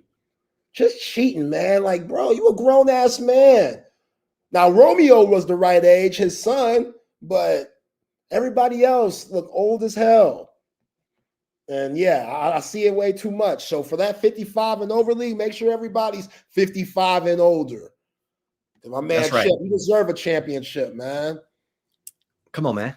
You deserve it with the knee and all. How's the knee, by the way?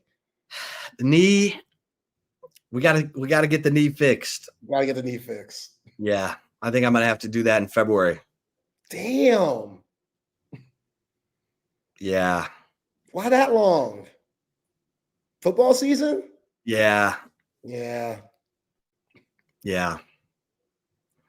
Got the golf championship later this month.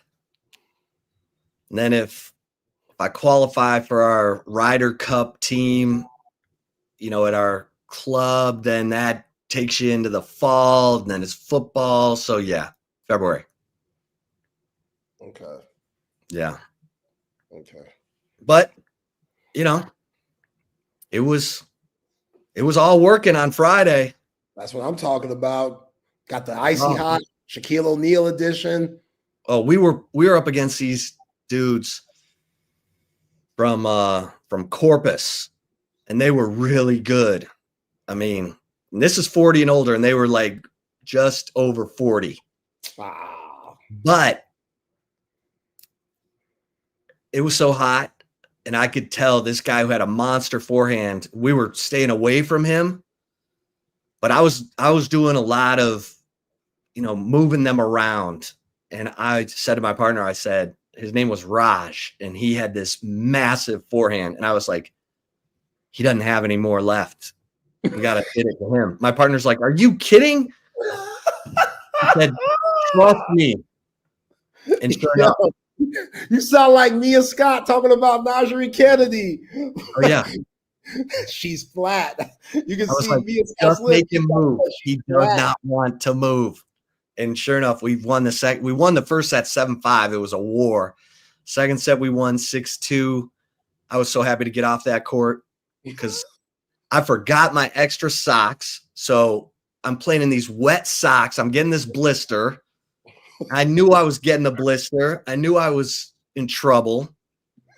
But then, like, you got to have your extra socks. You can't be playing in 100-degree heat in squishy, wet socks. I mean, you were in the Woodlands. I feel like there was a Target 5 miles away. I know. I thought I had them in my bag. And I don't know where they were. But now I'm paying the price. Wow. Yeah. But anyway, it was a sad state of affairs on Saturday. We played. They were really, really good. I mean, really good. We were going to have to play out of our minds to win. They were the number 1 seed. But, I mean, we battled. It was 6-4, 6-4.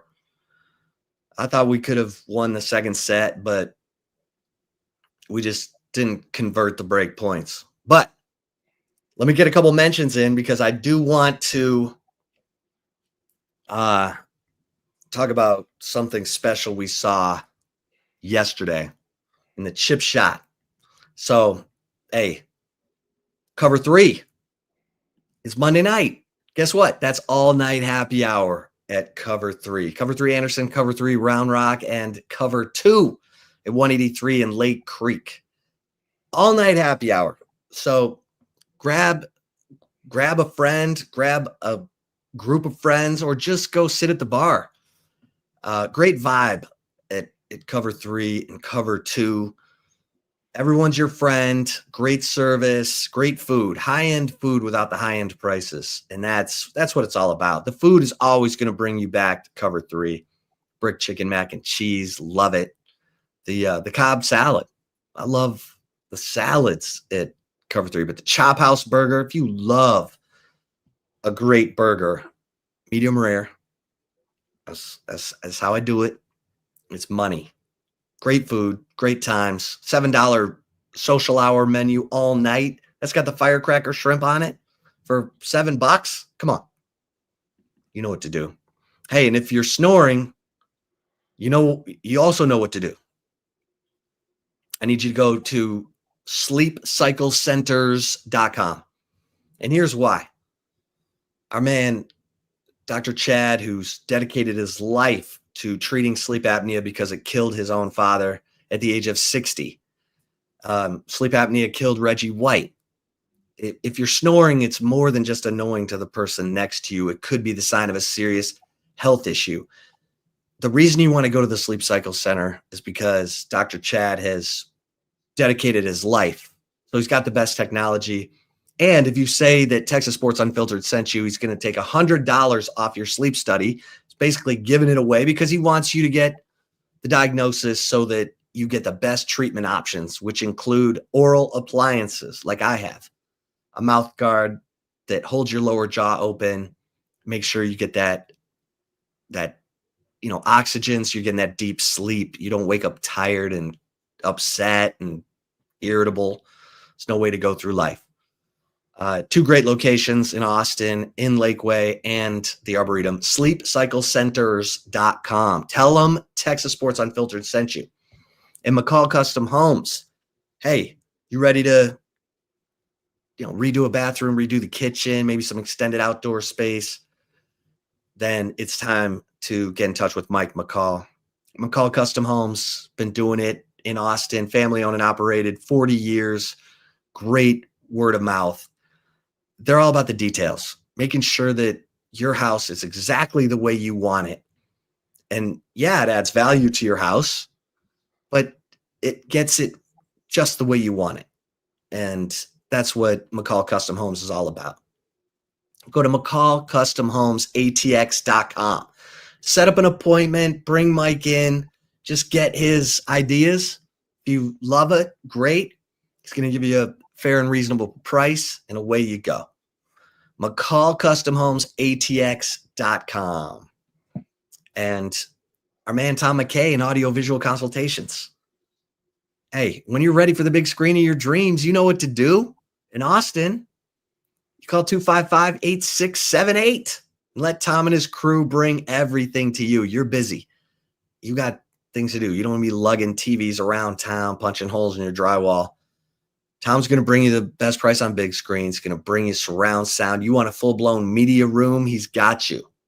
You want surveillance, electronic shades, new lighting? Just call 255-8678 from the free consultation to installation. Tom and his crew bring everything to you. All right, Zay. I don't know how many people started watching the Carlos Alcaraz, Jannik Sinner French Open final.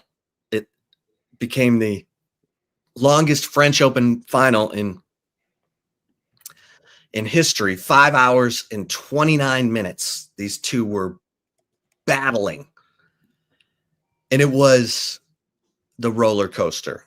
It was momentum shifts like you can't believe. It was shot making like you can't believe. It was heartbreak for Jannik Sinner like you can't believe. 3 match points in the 4th set. Up 40 love on Carlos Alcaraz's serve. He had 3 chances right there to end the match and hoist the trophy. The French Open is considered the hardest major to win because clay slows everything down. People can get to the ball because the clay slows down the bounce of the ball. And you appreciate a guy like Rafa Nadal who won 14 French Opens. There's a reason they put a plaque right next to the net post on their version of center court, Chatrier court in Roland Garros, of Rafael Nadal's footprint and name. Because that's like Pete Sampras, who at one point held the record for most major wins by a male tennis player. At 14, Rafa Nadal won 14 French Opens. He won 22 majors. And what we saw yesterday, first of all, Carlos Alcaraz, he got better as the match went on. And in hour 5, he was playing some of his best tennis. He was blistering shots down the line. Like, Jannik Sinner is going to have nightmares about this the rest of his life. Because not only did he lose 3 match points on Alcaraz's serve, he then served for the match. And Jannik Sinner is 6'6" and hits rockets for serves. Alcaraz responded, fended him off.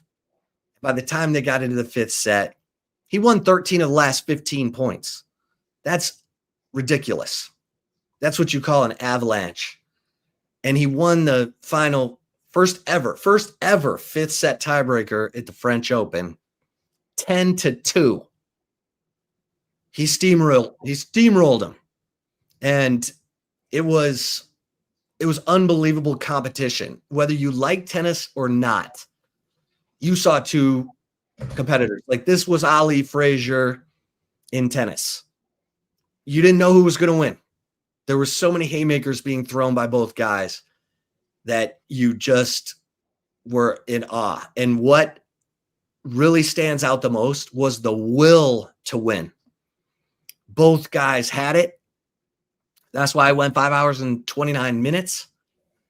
And that tells you that these guys are going to be around and they're going to carry the torch from the big three, from Roger Federer, Rafael Nadal, Novak Djokovic.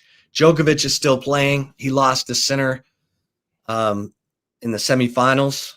Sinner kind of steamrolled him because Sinner hits such a big, it's so big off his forehand and backhand. He's constantly attacking you. If you hit anything short in the court, he's going to annihilate you. So, to be able to get on your front foot and deliver a blow so that, you're on the offense is super hard against Sinner. Alcaraz can move like nobody. The guy he glides. It's unbelievable. And he anticipates, and he just believes in his ability so much. And he's got angles. He's got drop shots. It was awesome to watch. I know I'm a tennis junkie. I hope some of the non-tennis fans watched it. I know it looks weird on TV, the clay and everything. Like Wimbledon, people they like to watch it. It's like, oh, they're on grass. This is interesting. The clay is tough, but man, if you win that tournament, I think Roger Federer only won one. Damn. Sampras never won it. Sampras never won it. I don't think. John McEnroe never won it. Like, it's tough. But these guys, legit. And I don't know what to make of Sinner because he got caught doing some performance enhancing. Ooh, no. Suspended for 3 months. Yeah, Federer only won one French Open. But sometimes you gotta shoot up, get the job done. You need to check out the dudes that beat y'all this weekend. See what they got going on. You know what I'm saying? A little fishy. You've been busting your ass. Y'all's team, they already recruiting. What else they got going on? What'd you think of Coco? Coco, man, I was so proud of Coco because Sabalenka came in as the favorite, the number one seed. Sabalenka has done it. Coco won the U.S. Open, beat Sabalenka to win the U.S. Open. But Coco hadn't won the French yet. And I thought Coco showed us heart and toughness and grit. And I thought Sabalenka, who I like, but I don't love, I thought she handled herself terrible after the match. Awful. She looked horrible. She's like, I played terrible. She's like, I think Iga Swiatek could have beaten Coco today. And what are you doing? Why are you even saying that? That's hating right there. Yeah. That's hating. I mean, I thought Sabalenka, she should have just said, kudos to Coco. She was the better player today. I got to regroup and leave it at that. Don't go into the weeds on stuff that doesn't make any sense at all. Yeah, I was proud of Coco because Coco, sometimes you win that major, you kind of think you've done it. Like, how much are you willing to sacrifice? How much are you willing to, suffer to keep trying to win these majors? How much are you willing to sacrifice? And Coco showed she's willing to sacrifice. And that's good because she's on the commercial. She's beautiful. She could easily say, I'm Coco. I won the U.S. Open. Sloane Stephens won. I think Sloane Stephens won the U.S. Open. Sloane looks good now. Oh my God. On TNT. She looks like a model. I was like, Sloane. Look at Sloane. Look at Sloan. Yeah. But yeah, I think she won the U.S. Open in 2017, Sloane Stephens. But yeah, I was really proud of Coco, and I hope she keeps it going. Because we need an American on somewhere. For sure. The American men they haven't been for a while since the Sampras Agassi era. Really, Roddick, had that 2003. Yeah. Why is that? You blame pickleball? No, the other countries are hungrier. Yeah. Alcaraz grew up watching Rafa. They're hungrier. They want it more. And I don't think the best athletes are inspired by any American tennis players anymore. So there's, Tiger Woods launched a movement of golfers. We haven't had Serena launched, Americans. Coco. Serena launched tons of players. Venus. And Coco's, an example of that. Sloane Stephens is an example of that. Now, Taylor Townsend. But the American men, I don't know. It's interesting. It's rough. I mean, the American men dominated the 90s, and then that was it. And then it was all Roger, Rafa, and Djokovic. And those guys are unbelievable to watch. Like, Federer is the most, graceful, beautiful tennis player of all time. But there's no Jimmy Connors anymore. Jimmy was going to fight you to the death. Jimmy always said, I didn't lose. I just ran out of time. I just ran out of, Jimmy was he was just a junkyard dog. He's going to get in your face. He's going to try to rattle you. He and McEnroe hated each other. That's you got to have that. You got to have those rivalries. That's what I'm saying. I like homegirl saying what she said about Coco. Yeah, because that's going to up the ante for next time.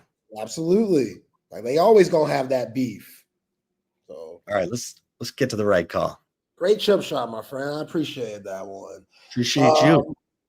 Before the right call, though, shout out to our amazing sponsors like Leaf Landscape Supply. If you're looking for large quantities of supplies to fulfill any landscaping job, trendy house plants, a collection of specialty plants and rare plants, Leaf Landscape Supply is the place to be. A full-service wholesale and retail plant nursery and landscape supplier here in the beautiful Austin, Texas. Two amazing locations up north off of Pond Springs Road and down south off 290 and Monterey Oaks. They have an amazing website that you need to go check out. You can do online ordering there if you want pottery, if you want seeds, tools, trees, vines, and plenty more. LeafLandscapeSupply.com has that. So when you go in store, you can't do this online, but you can do it in store. Let them know that you're with TSU or you heard from TSU about Leaf Landscape Supply, and you get 10% off. 10% off if you mention your boy Zay Collier and Texas Sports Unfiltered at Leaf Landscape Supply. And Covert Bee Cave, Covert Automotive Dealership, that have been doing it in the greater Austin area for over 100 years. Wifey and I are Covert Bee Cave people. We love our Buick Encore GT, and you can be like us too. So new, pre-owned, it doesn't matter. They will hook you up for whatever you need. 7 terrific brands to choose from: Buick, GMC, Ram, Jeep, Dodge, Chrysler, and Cadillac. Go to covertbcave.com and see all the latest specials and inventory. Nobody beats a Covert deal. Not now, not ever. All right, Chip. Well, I got to give a shout out to my main man, CJ Baxter, because CJ Baxter was all over ESPN when his girlfriend, Mia Scott, went yard for that grand slam that basically iced the game, Game 3, giving the University of Texas their first national championship in softball. CJ Baxter was shown holding a Mia Scott fat head. I think he was holding it backwards. I don't know. I think he was excited because you couldn't tell what he was holding, but it looked like a fat head of Mia Scott. And after the game, CJ Baxter, who's known for his bling bling, big old CJ4 or C4 chain that he be rocking. C4 chain. He put it on Mia Scott, and it was a beautiful moment. Check it out.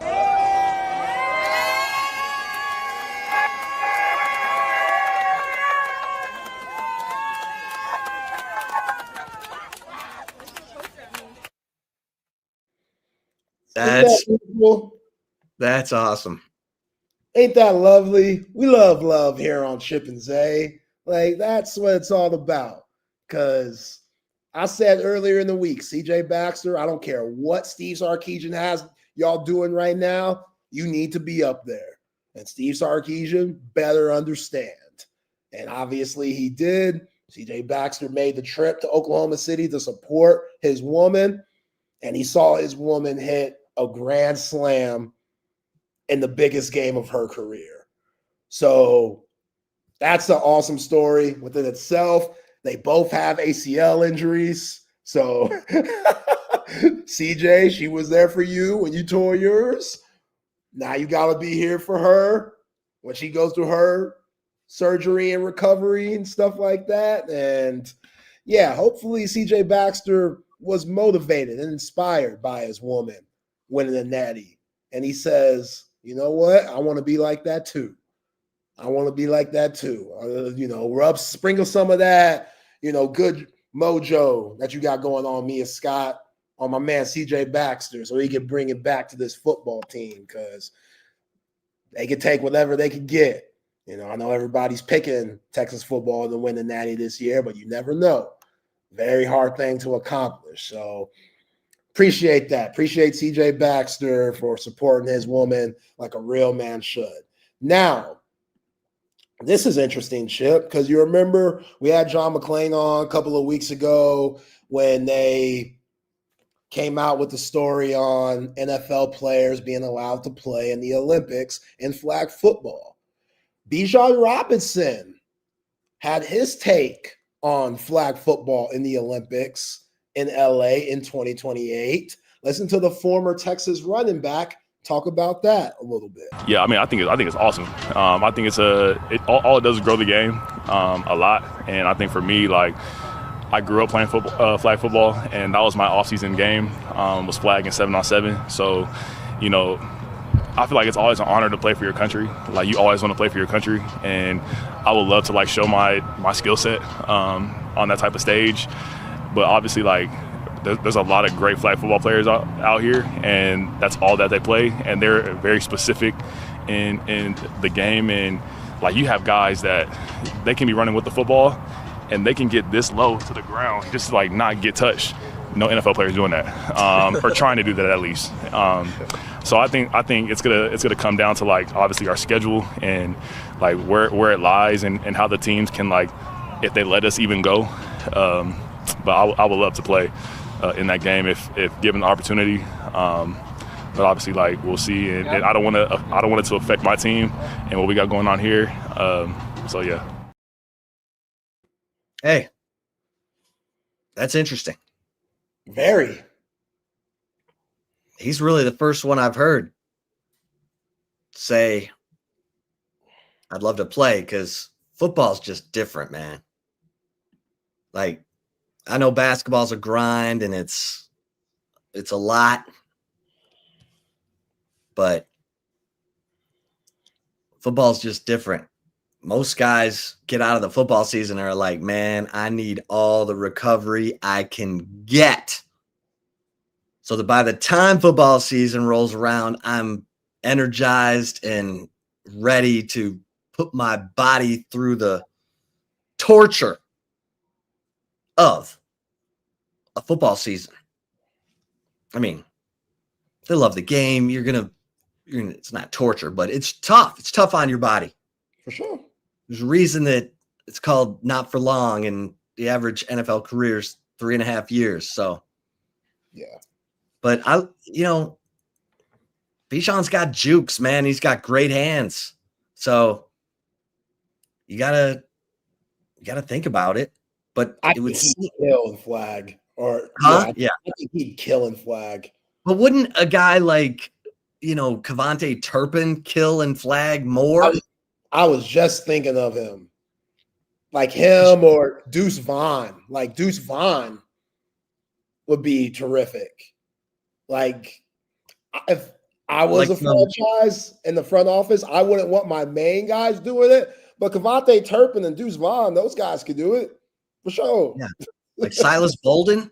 Silas Bolden, yeah. Silas Bolden might be a gold medalist in flag football. He couldn't get a sniff of playing time at Texas. Silas Bolden might be the gold medalist for the American flag football team. If I was him, I'd try out. I need to check in with Silas, see if he's see how he's doing. Yeah. The Vikings. Yeah. I don't think he's been cut yet. I haven't heard anything. I think he's still there. All right, let's bring in the open gym guys. Matt, Patrick, fellas. What's up, fellas? What's up? What's going on? How we doing? Doing good, man. I love that interview today with Mike White. That was really cool. Yeah, Mike. Awesome. He's the man. He is. It's always good to get a national champion on like a week after becoming less than a week, right after becoming a national champion. It's a good, good get. Thanks. Yeah, huge stuff. Also, I think Bijan would be unstoppable at flag football personally. Right? I don't know about. Yeah, I mean, like, it's one thing. Cavante Turpin's super fast, right? Deuce Vaughn's little. He can kind of. Bijan can do all of that, and he's got sick hands, and he's got breakaway speed. I mean, spin. You got to spin in flag. Got to spin. Yeah. He does that. You have that flag just laying there. It's got a helicopter up. Get out of their hands. Yeah, and that's the thing. Like, too many guys, like, instincts will come into play because you can't block your flag. Like, that's a penalty. You can't stiff arm or anything. Really? So when someone comes near you, you have to put your hands up and you got to move your hips and dip and all that stuff. Yeah. So I'll, for someone like Bijan who has a mean stiff arm, that'll take some getting used to. Yeah, that's the instincts as a basketball player. Never wanted to have a football player closing out on you on a three. No, that was the worst feeling because the head's down. They're just coming right at you. You're like, you're not trying to block this shot, but it may end my career. You're trying to take my ribs. They would come at you hard, closing out a three, and they wouldn't hit you really, but it was not fun to see when they're coming at you.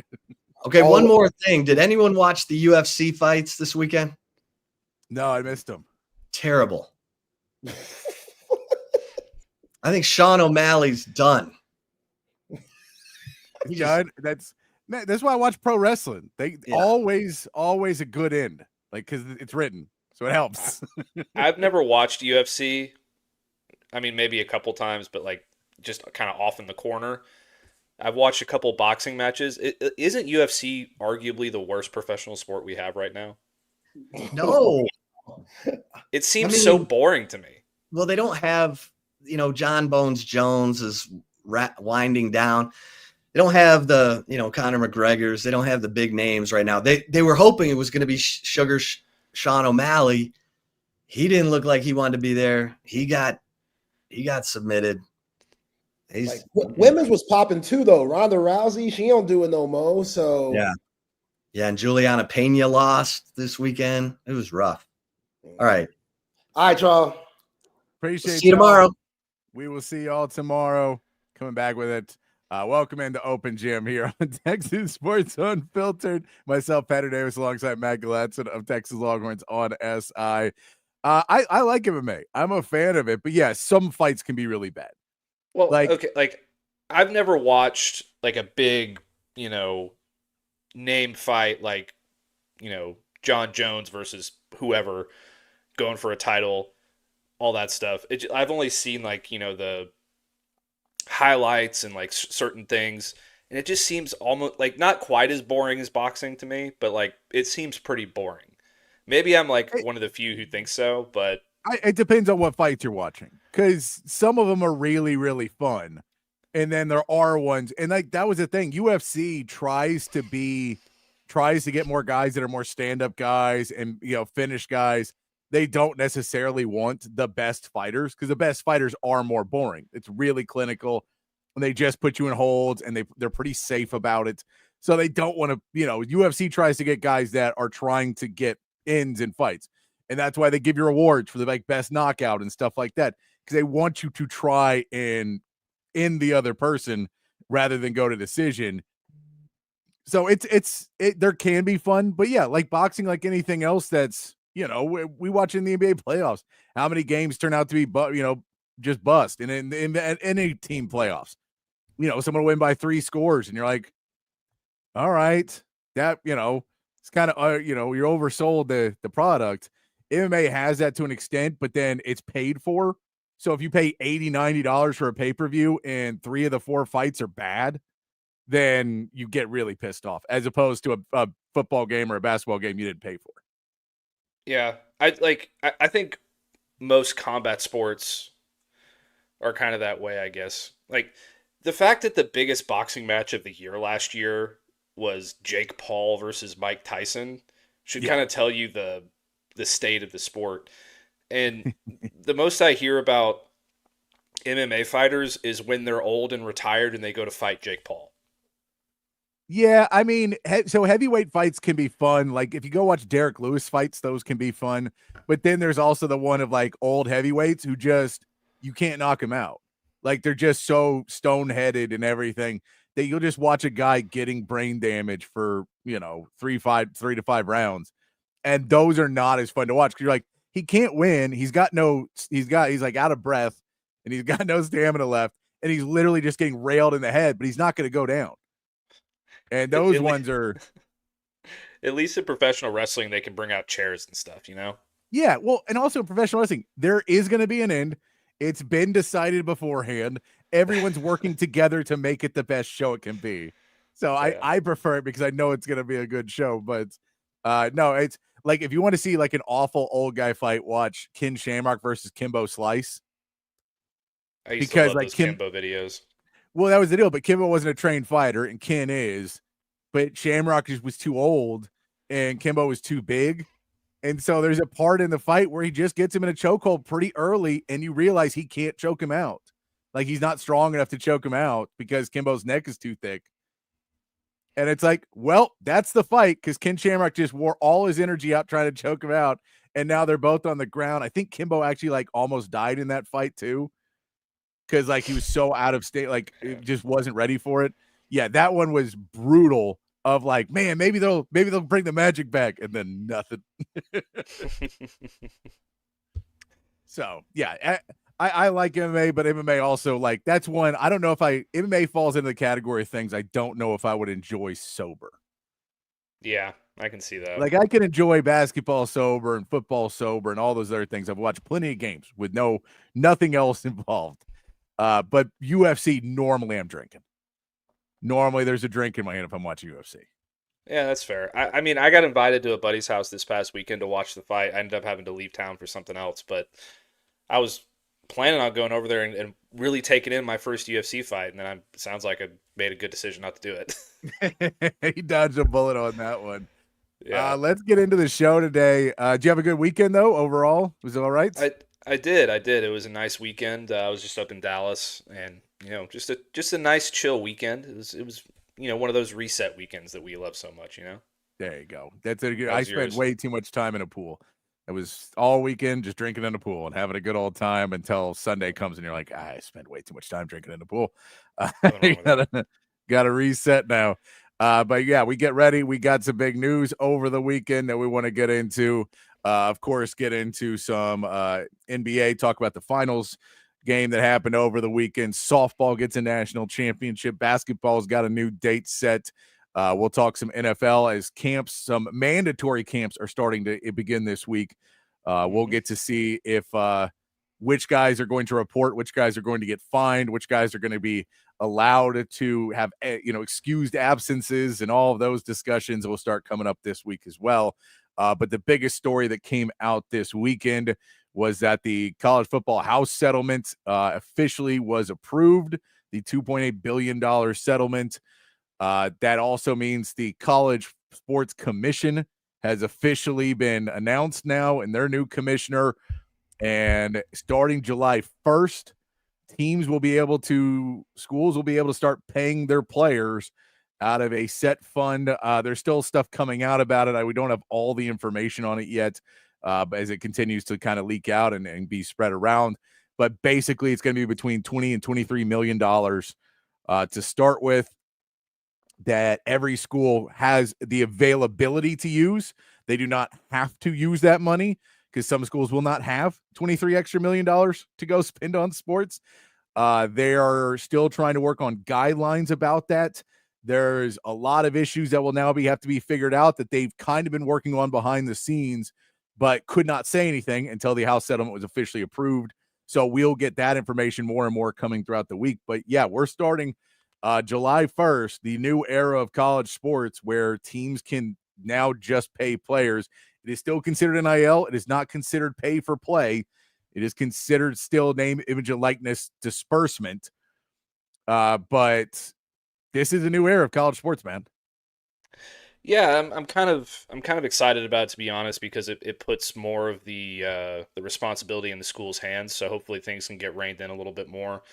We won't have to go with all these, different NIL funds and different deals from Dave Portnoy trying to get a guy to go to Michigan after being committed. Like it feels, at least on the surface, like it has a chance to sort of begin to set things right. Yes. Which, there's still going to be schools that have their advantages. Like Texas is going to have more of an advantage than Kennesaw State, because Texas makes a boatload of money, and Kennesaw State, they're not going to have all the money to pay all these players. But, at the end of the day, I feel like it's starting to sort of correct the course and put us on a path to having this wild, wild west of college sports and NIL funding and all of this stuff kind of be put into a guideline format that will, not be so out of control. Yeah. And so some of the areas that are now going to have a little bit of different restrictions around them, it will be the SEC at points was trying to pitch ideas of having set regulations on how much you could spend in each sport. That was something that was proposed by different conferences, and the SEC proposed it. And some schools like Kentucky were like, screw that. We don't want to spend $12 million on football, and we do want to spend $10 million in basketball, or $8 million, or whatever. We want to spend money in basketball. We're a basketball school. That's what we want to spend it in. And just because all y'all are football schools doesn't mean we want to spend our money that way. And apparently there's some other schools that agreed with that and said we don't want to spend our money all on football. That's not our main concern. So we'll play football. We'll pay money for it. But we're not going to, as a school, we want to have an edge in another sport. And so it does lead to the question is it going to lead to now a little bit more of sport warfare, where a Kentucky can just run roughshod in the SEC because they're the main basketball school now? And are other schools going to be able to compete NIL-wise with a team that is by the school doing it? So that question is now going to be risen, is how do, schools allocate? Most schools are basically saying most of the money is going to go to football and basketball. There's questions about that as well, about how fair that is. The reality at the end of the day is those two sports make money for most schools, and everything else costs money for most schools in the general rule of how things are done. Now, you can try and adjust that, but that's the reason those guys make more, is because they make the school money. Mm-hmm. Yeah, exactly. I mean,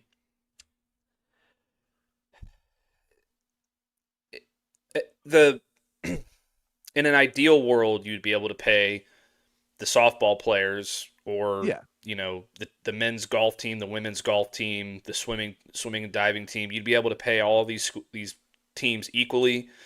But if you look at a school's athletic budget and you look at their revenue, 99% of the time, football and men's basketball are the sports that are at the top, that are bringing in all the revenue, that are coming back around, that's going to give them the availability to make this money in the first place. It's just kind of, big fish eat little fish, but at least it's a situation where schools are going to have control over what's going on. And I think that's what's the most important thing to bring out of this. I'm fine with it. Obviously, there's going to have to be a lot that comes out over the next couple of days to sort of set the rules going forward. But at the end of the day, at least it's a start for me. Like that's all you can really ask for at this point, is a start to put it on the right track. I agree with you 100% because, we're going to see more, maybe not lawsuit, but appeals and things like that. Title IX is going to come into major consideration in this because there will be proponents for it, for Title IX, and for people for those sports who will say it's unfair. We deserve exactly the same amount of money for women's sports as for men's. And every single school will tell you, well, that's kind of crazy because you guys don't make us money. Like, you're not, in name, image, and likeness is not making us the same money back. So this isn't anything. Like, you should have money go to your sports. You should have all your scholarships still covered. There should be all of these other protections. But if we're talking about who actually makes money for us, that is, we're giving this money back, which is the basic premise of this whole thing, then amateurism has been dead for 30 years. It's BS. It's a made up concept by people trying to steal money from kids. It's all it is at this point. I hate the concept because there's been millionaires of people who did nothing while other kids are breaking their knees and, having lifelong mental problems because some guy wanted to make all this money. Amateurism is dead for a long, long time in college sports. It has not been real. So you have to find a way around it. This is where we're starting to head down a right path on it. Whether it's going to be handled well by everybody is yet to be seen. It probably won't. And that's where the college football or the college sports commission comes in now too. So the school will be able to allocate money. Most schools will have their own system of, X amount of money goes to football, X amount of money goes to this, X amount of money goes here.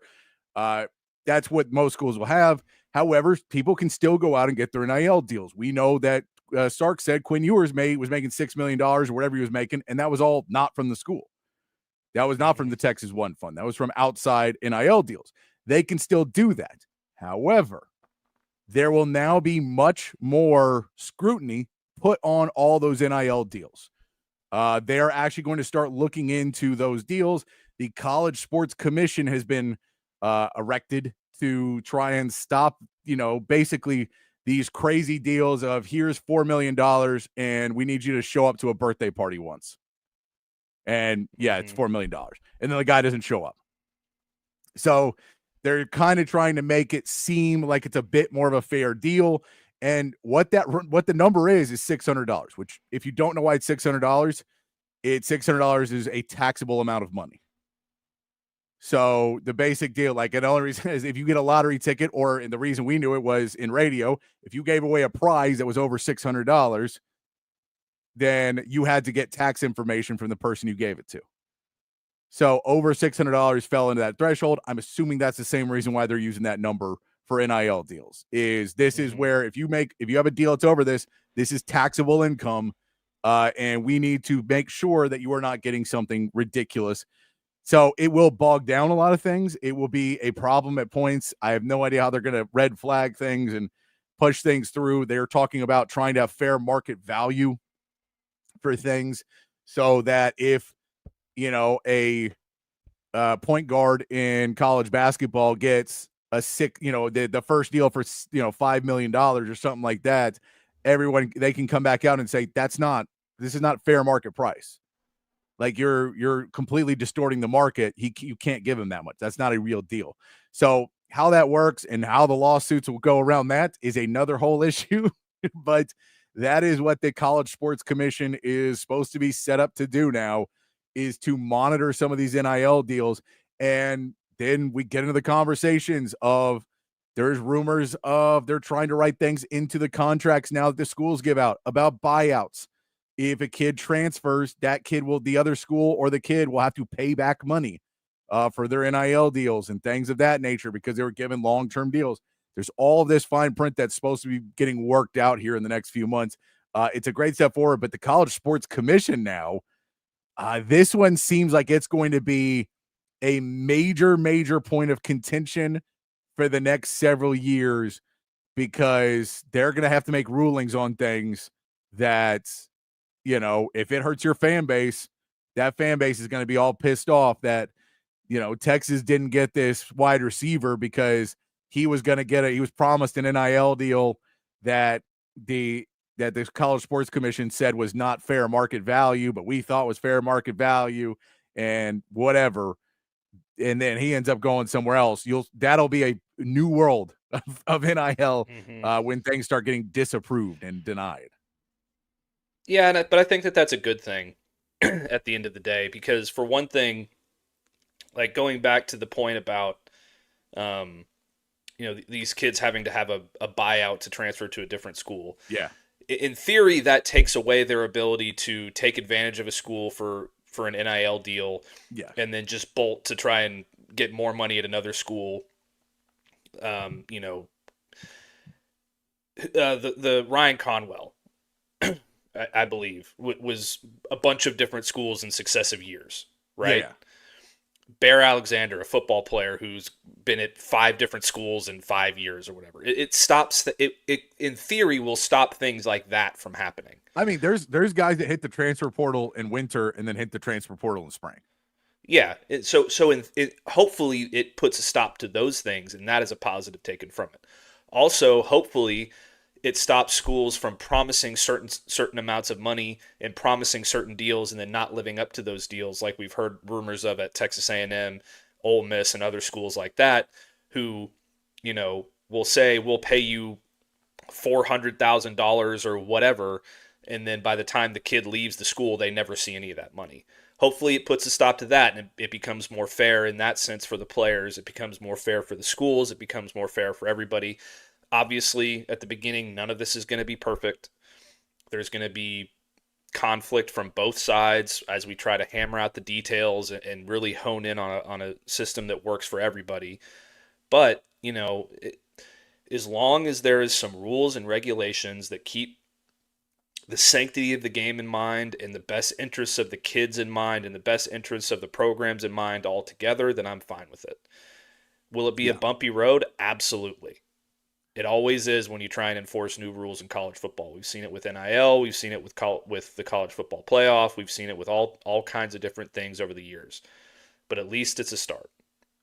Yeah, and I mean, one of the things you'll see an impact of that is, Roy, more in that amateurism world of what is actually a fun part of college football, an important part of these teams, the roster limits.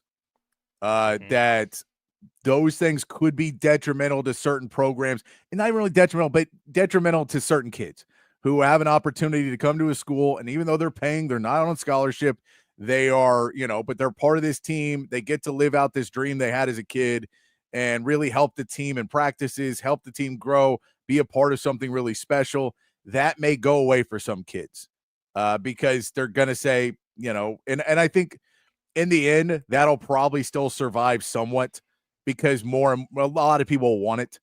And I don't think, a few schools will try and abuse it and have 115 scholarship players if they can do it and, have more talent. That doesn't really do you anything because for the most part, you're paying for a scholarship for a kid for 1 year and he's going to transfer because he's not playing. So I don't know how much it's really going to help you in today's college football.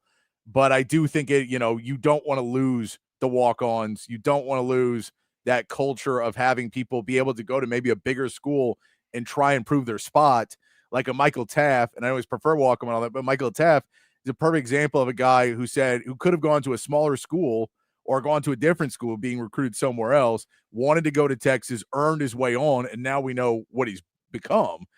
But that story may be harder to do. I think you don't want to see that disappear, but that's one of the consequences that could end up out of this settlement. Yeah, and that would be an unfortunate casualty of it, obviously, because those are always my favorite stories. Yeah, like they could make the Michael Taft if Texas wins a national championship next year, and Michael Taft is again an All-American, and he gets like a pick 6 to win the national championship against Clemson or Ohio State or something. Yeah. They could make a movie about that. Like they could make a movie about Michael Taft as is. And you love to see that kind of stuff. The great stories of the kids who overcome the odds and not a highly recruited guy or Adam Thielen's another one. Like he one of the best NFL receivers over the last 10 years. Nobody recruited Yeah. him out of high school. He went to like South Dakota or something, like some little tiny school, didn't get invited to the combine, went to some regional combine camp, somehow caught the eye of a scout, got signed as an undrafted free agent, went on to have a great career. Like you want to have those kinds of stories survive in college football. Yes. Could this impact that? Absolutely. But there's going to be wins out of this. There's going to be losses out of this. What it looks like in 5 years is really what's going to matter. And I'm interested to see what that becomes. No, and Roy, they don't have any. I don't think they have any economic hardship in there. But I mean, like, and the reality is, I think that's something that'll be a much easier battle for, and people are not going to really fight that. I know that it's the concept of it is the Habs will ruin it by having 100. But you're like, in Scott, cool, they'll have that guy. He won't play, and he'll transfer. Like I mean, it may hurt freshmen going somewhere, but overall, I don't think that's necessarily. I know Sarkis talked about it, and he doesn't really want to have it. He still wants to have 85 and a walk-on program. That's what he's always said he wants to have, at least, is to keep the walk-on program because of what they bring. And it's a different era, aura that they can bring to these games. So that'll be an interesting piece we get out of this. The name to know now also as the College Sports Commission CEO, the name is Brian Seeley. That is a name you're going to hear a lot more in the next few years. Brian Seeley. He works for MLB, or just did work for MLB. He's now the CEO of the College Sports Commission. He has spent like the last 11 years in MLB handling a lot of their legal department stuff. Before that, he worked in politics a little bit as a lawyer. And, he's from Harvard and Princeton and all these other things. Clearly a very educated guy that has been around and been in all of those worlds for a long time. The one most noticeable case he's on doesn't give me a ton of confidence that he's going to be great at it, but because it is the sign stealing scandal in the MLB is probably the most notorious case that he has been pretty prevalent in. So I let my dog in the room for one, and now he's just chewing on himself behind me for every 20 seconds, and it's driving me nuts. But I think if you look at what Brian Seeley's done, that's pretty much the only real thing that you could look at and say this is probably something he had a heavier hand in to give the punishments down, where either you're like me and an Astros guy and say, well, this is BS because he didn't punish the bigger teams. He didn't punish the Yankees, even though they blatantly cheated. And we all know they did, and they should have been punished as well, but they got a letter and he punished other teams. Or you can look at it and say he let these players off scot-free and really didn't do much to the Astros. So whichever way you look at it, I don't think anyone was really thrilled about what happened.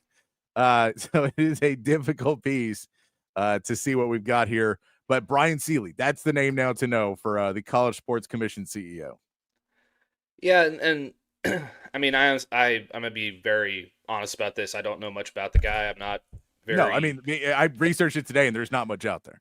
Yeah, there's not much happening in my brain with the MLB on a daily basis, so I don't pay that much attention to it. But his resume, in my opinion, is promising in the sense that he has a legal background, and he's very educated, and he has experience with these kinds of kinds of things.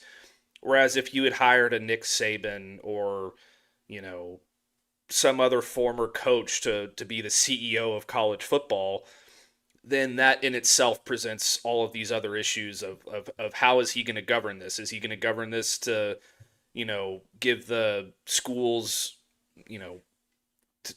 is he going to do things negatively to impact the players and help the coaches? Is he going to do it like there's no bias there.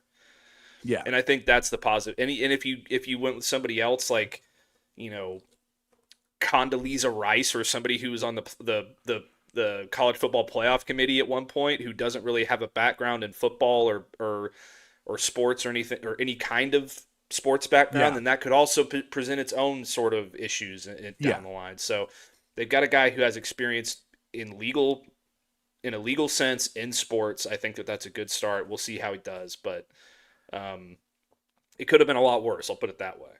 Oh, 100%. It could have been a lot worse. And it is funny because everybody's like, he's already kind of been on the job for a few weeks. They just couldn't say that none of this existed until that house settlement went through. And then whether they go, by the way, we've already got all this set up and ready to go because we thought this was going to happen a month or two ago. is when they thought the House settlement would officially go through and be accepted. But it went through like Friday afternoon, right? Maybe Saturday. Friday afternoon, Saturday is when it went through. So it's a new era. We'll see how much it continues, how much they try and change things. There could still be more litigation coming. Of course, there's still going to be people that now that the gates open, they're going to sue for everything, and why not? And there's always going to be a lawyer willing to try and make a name off of something, especially involved in college sports. They're going to try and go make their name. So there will still be more of this, but as of right now, there's a bunch of money that's going to be handed out to people over the last 10 years, I believe, is the scale of what they're going to hand to some of the settlement money out to go to all these players. I always feel bad for the people that are just on the outside of that we're also taking advantage of. I know when I worked with Rod, he was like 2 years away from getting money. And the last settlement that they had, he was just right after it. I think the EA Sports one or whatever it was, he was just on the wrong side of that one. So you feel bad for the ones who don't get it, but it's a step forward into where things are already going. I'm really, really curious to see how the commission judges NIL deals going forward. That if something comes out and it's $1 million and it's $1 million for, autographs and showing up at signings and doing public service, like you'll see all these events. It's always funny because you see like tweets and Instagrams from players and they're all reading the exact same script. And it's just them in the room telling you about an event or something, and they're getting paid to do it. And you know what it is, and it's like it's an NIL deal, and it's a way to get these players some money. But you want to have somebody, will they be like, you can't just go in your room on your phone, and that's worth $10,000. Like that's not worth it to us. So that's not fair value for what you're doing. You have to actually try to do something. So it'll be curious to see what they rule, or they could just say, look, unless it's egregious where it is $2 million for someone who doesn't normally make that. Well, again, like the Nigeri Kennedy ones, the reason they signed that second one, like when they did, is because probably by Friday it wouldn't have been allowed anymore. Like once that starts to go in, it won't be allowed anymore. You know what I mean? Because then they'll say there's no fair market value for her making $1 million. No one else is making close to that. Mm-hmm. Yeah, I mean, and that's the way it should be.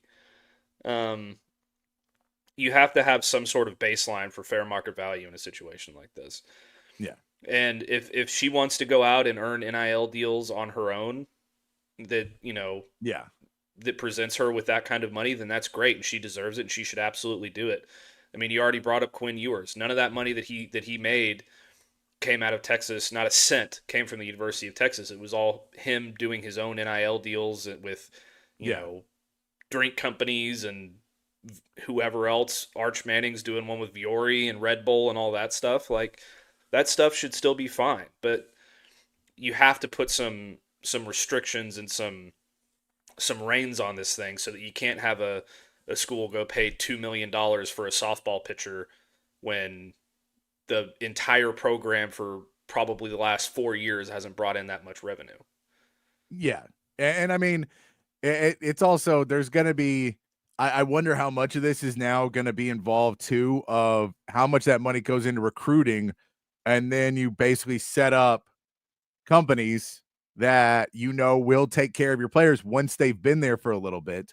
So you go, like when you start a sales job, if you're hiring a salesperson, you basically put them on retainer until they can make their own commissions, right?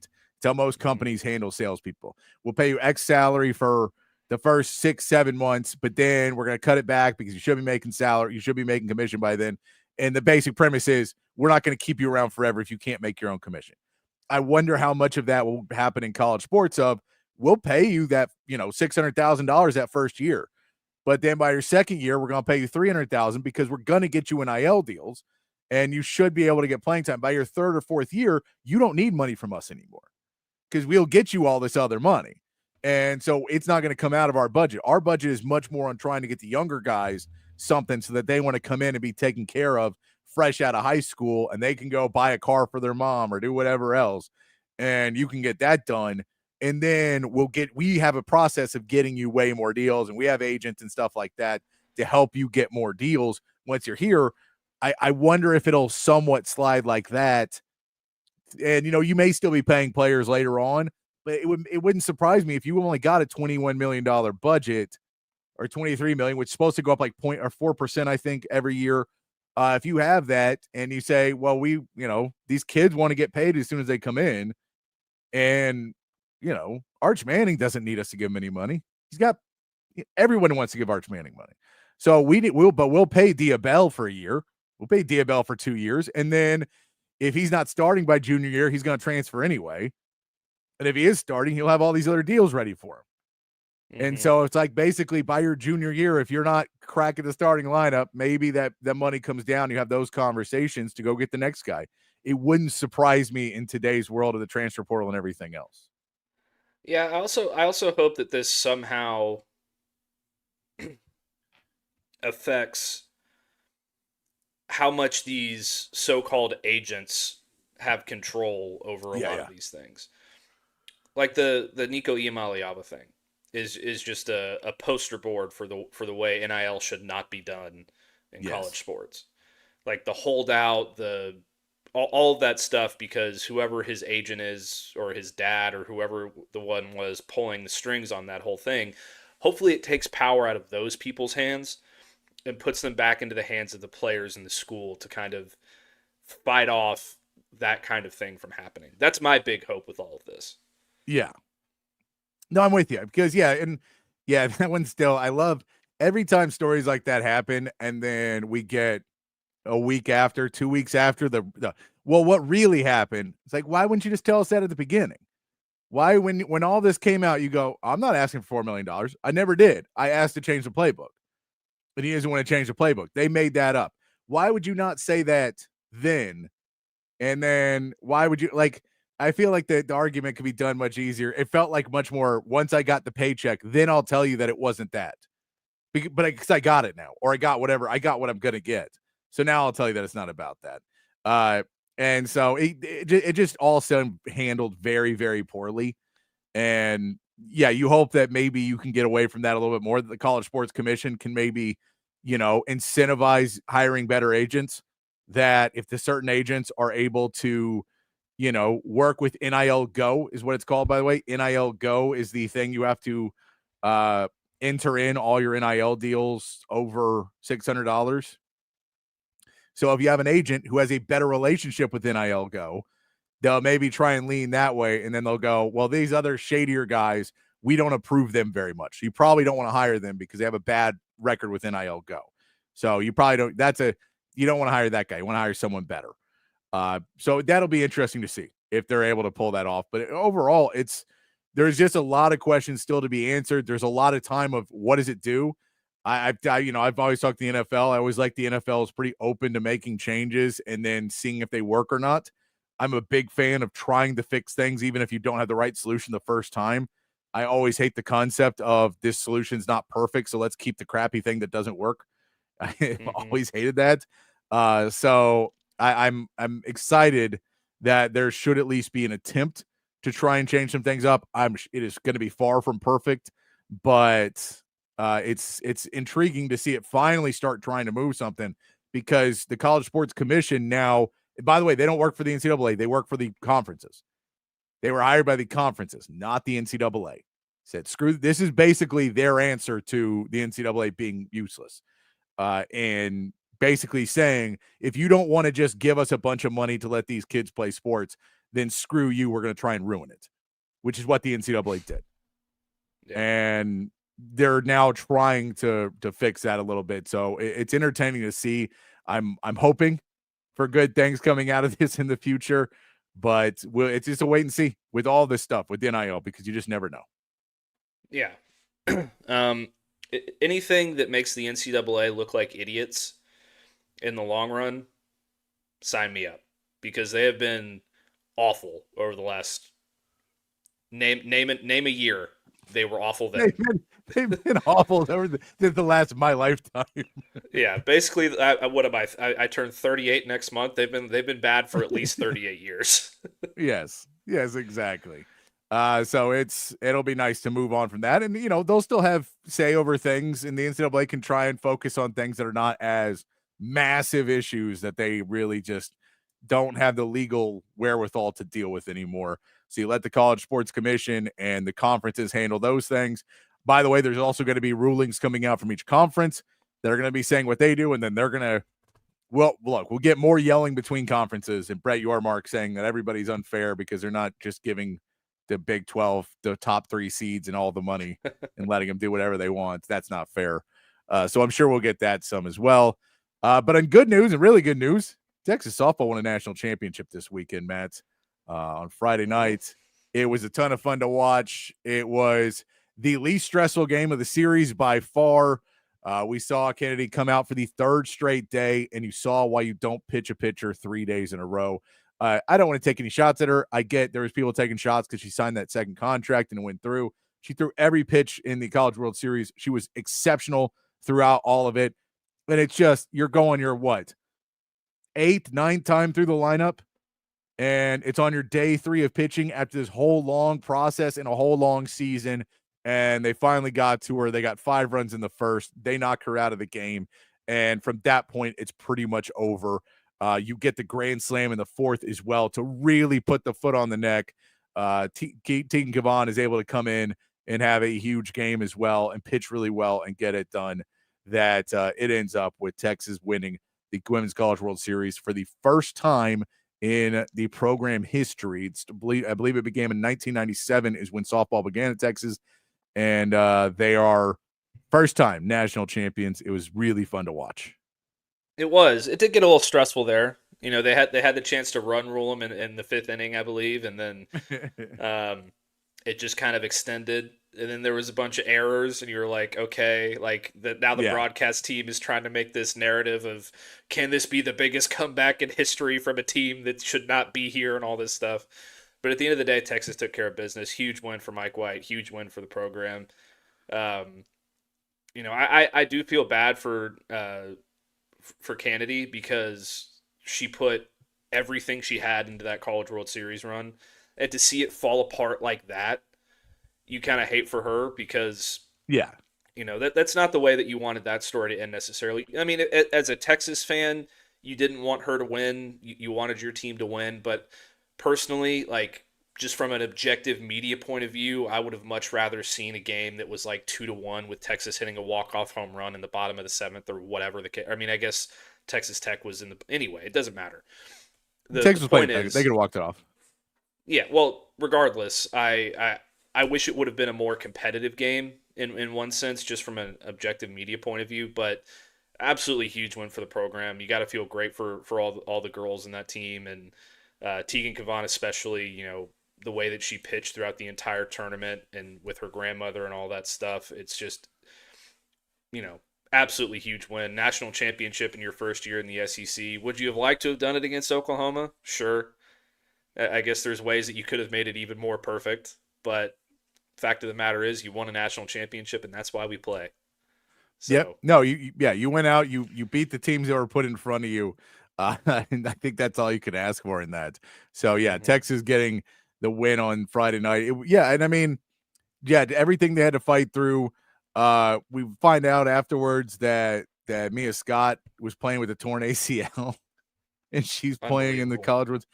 Just all those stories about it to bring the attention to the softball. And as much as it sucks that baseball's not still playing, I think that kind of softened the blow a little bit as well, that you're able to get a softball win. And the last thing that happened for Texas sports basically in this semester, in this year of college sports, is a national championship. It makes you feel a little bit easier after that Texas baseball lost.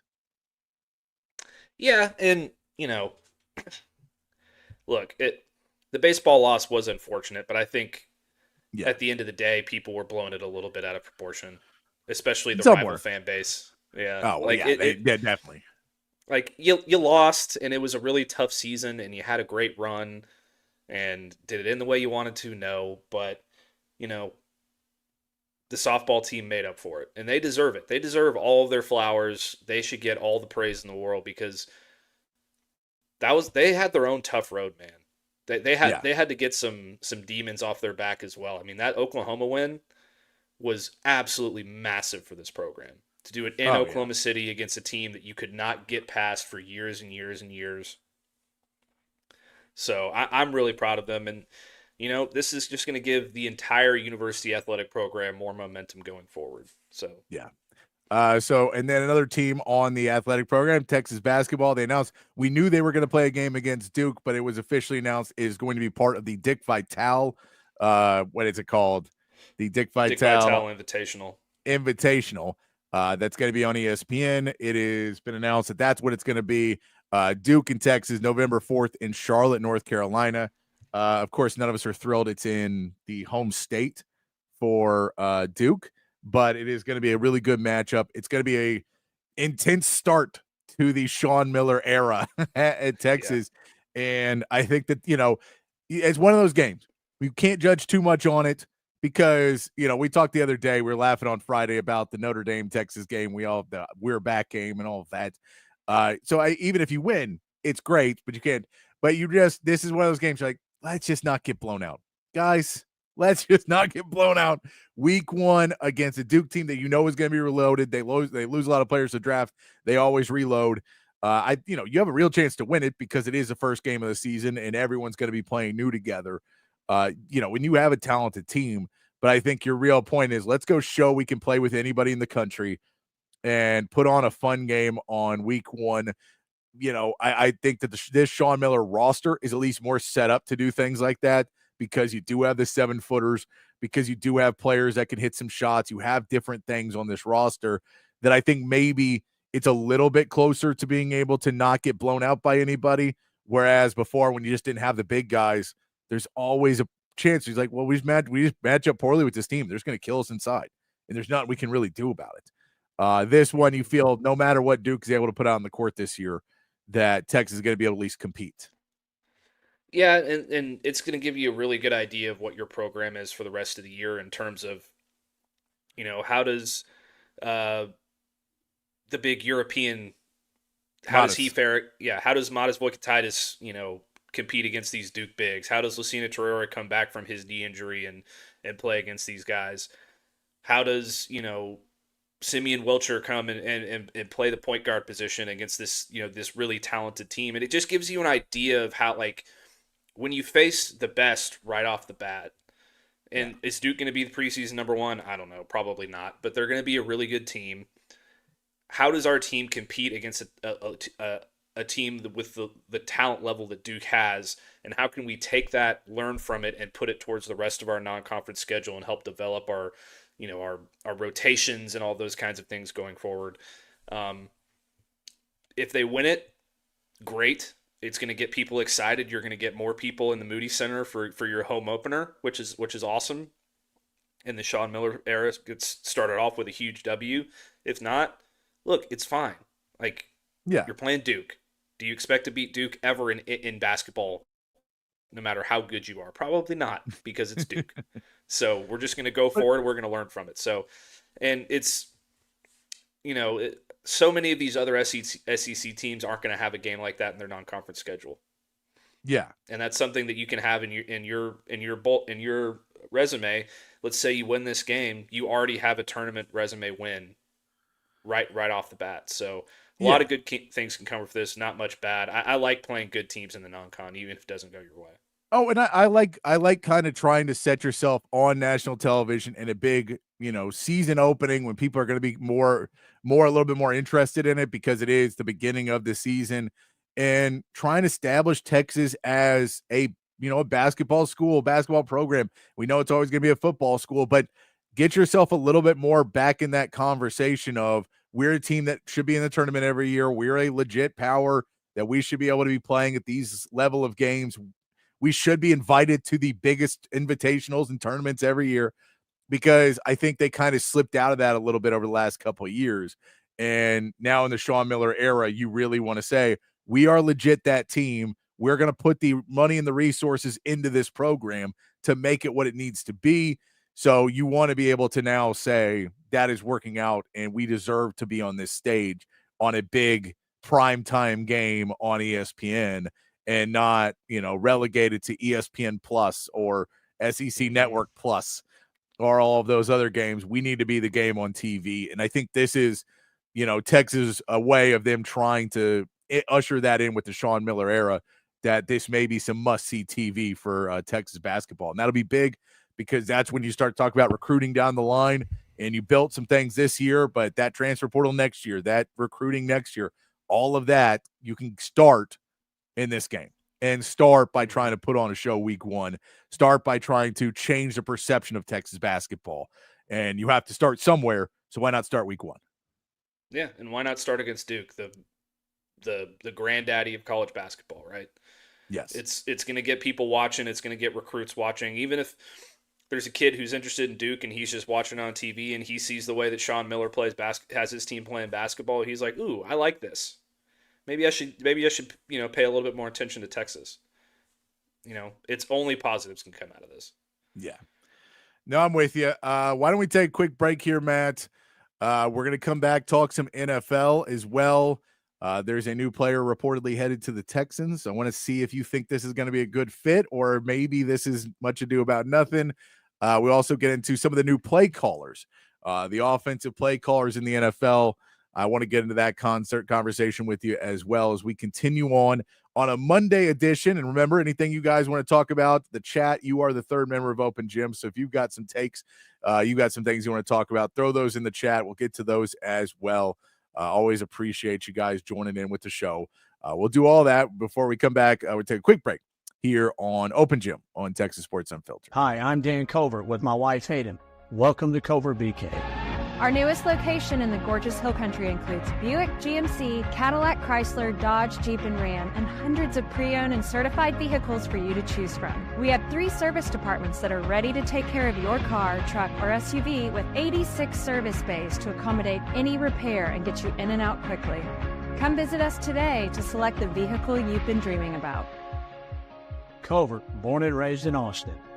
Hi, this is Tom McKay, owner of Audiovisual Consultations. I got this, Dad. This is Camilla McKay, and my dad can help with any TV or stereo needs you have around your house. Just call him, and he will come to you with advice and a great price. And the guys that work for him are awesome. They can install anything, anywhere. So, like my dad says, just relax and smile. We handle all the work. So just give us a call at 255-8678 or on the web at avconsultations.com. Say hello to Jason and the gang over at Relax the Back. They embrace a holistic approach for a healthier lifestyle based on 35 years, folks, of proven expertise, and my back couldn't be happier. Their motto is live wellness, and folks, they can transform your routine, your daily routine, into something very, very special if you have back pain. If you're struggling with thoracic problems, if you've got hip problems, if you've got lumbar problems, please go over to one of their stores. They got 2 great locations, and find out a chair or a recliner or a sofa that's going to fit you and going to make your life a whole lot better. I've got this office chair right here that I've been sitting in for years, and I love it. 2 locations, folks, at the Hill Country Gallery across from Whole Foods, and in North Austin at the Gateway Shopping Center across from the Container Store. Live pain-free like the buck and Relax the Back. SendTexTickets.com. If you're in the market for tickets to any sporting event, any concert, any Broadway show, anything live coming to town, you got to head over to SendTexTickets.com. The best seats to all of the biggest events, not just here in Austin, but all over the state and all over the country as well. It's so easy to use. Just log on your phone or computer to SendTexTickets.com. All of their tickets are 100% guaranteed, and they will be delivered right to your phone or computer. So simple to use, and you're also helping to support a local business every time you shop. SendTexTickets.com. So if you want to be at the biggest events in sports and entertainment, there's only one place to go. It's SendTexTickets.com. Back here on Open Gym on Texas Sports Unfiltered. Myself, Patter Davis, alongside Matt Galatzan here on Matt Galatzan from Texas Longhorns on SI. We'll get that out right. And, of course, you guys are the third member of Open Gym here on the chat line. The chat is open. The code of text line as well, 512-222-9328. Want to get into some NFL talk a little NBA as well. My dog continues to chew on himself 2 inches away from me to try and annoy me as much as he possibly can because he wanted to stay in the room today. He's working on it. No, Rex, he's not going after the lizard that snuck in my house. I never saw him. Saw him one time once he was in, and then I've never seen him again. So I'm going to assume he's out or he's dead. One or the other. So maybe one day when I'm cleaning out a closet, we'll find giant lizard body. But I'm assuming he got back out of the house. My assumption is that he's in a vent somewhere laying eggs, and it's actually a female. That's probably what it is. Yeah. About to give you nightmare fuel. Yeah, there you go. We have all that coming out. Also over the weekend, Matt, Texas got busy on the recruiting path. Rex, why is everybody so intent on trying to make me nervous about things crawling around my house? I don't get it. We had Texas was killing it on the recruiting path. They were just trying to replace scholarship Burt, but came in a little bit above on the call. Matt, tell the people about what Texas did over the weekend. Yeah, so Texas landed 4 commitments over the weekend, 2 defensive linemen, a wide receiver, and a kicker. They also landed a punter earlier in the week last week, so 2 specialists on the team on the commitment list is always a good thing. They started off with Dylan Berryman out of Monroe, Louisiana, 6'2", 315-pound defensive tackle. 24/7 Sports describes him as a pit bull of an interior defensive lineman with a broad trunk, big base, and corresponding power and strength. He wears 300 pounds plus, considering relative limited frame and the height length dimensions.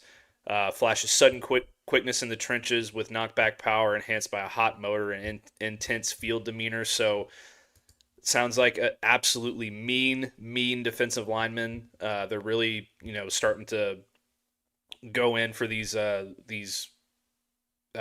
freshman defensive linemen so they can start the trend of not having to go into the portal and bring in 4 or 5 guys from around the country every year. So good start there.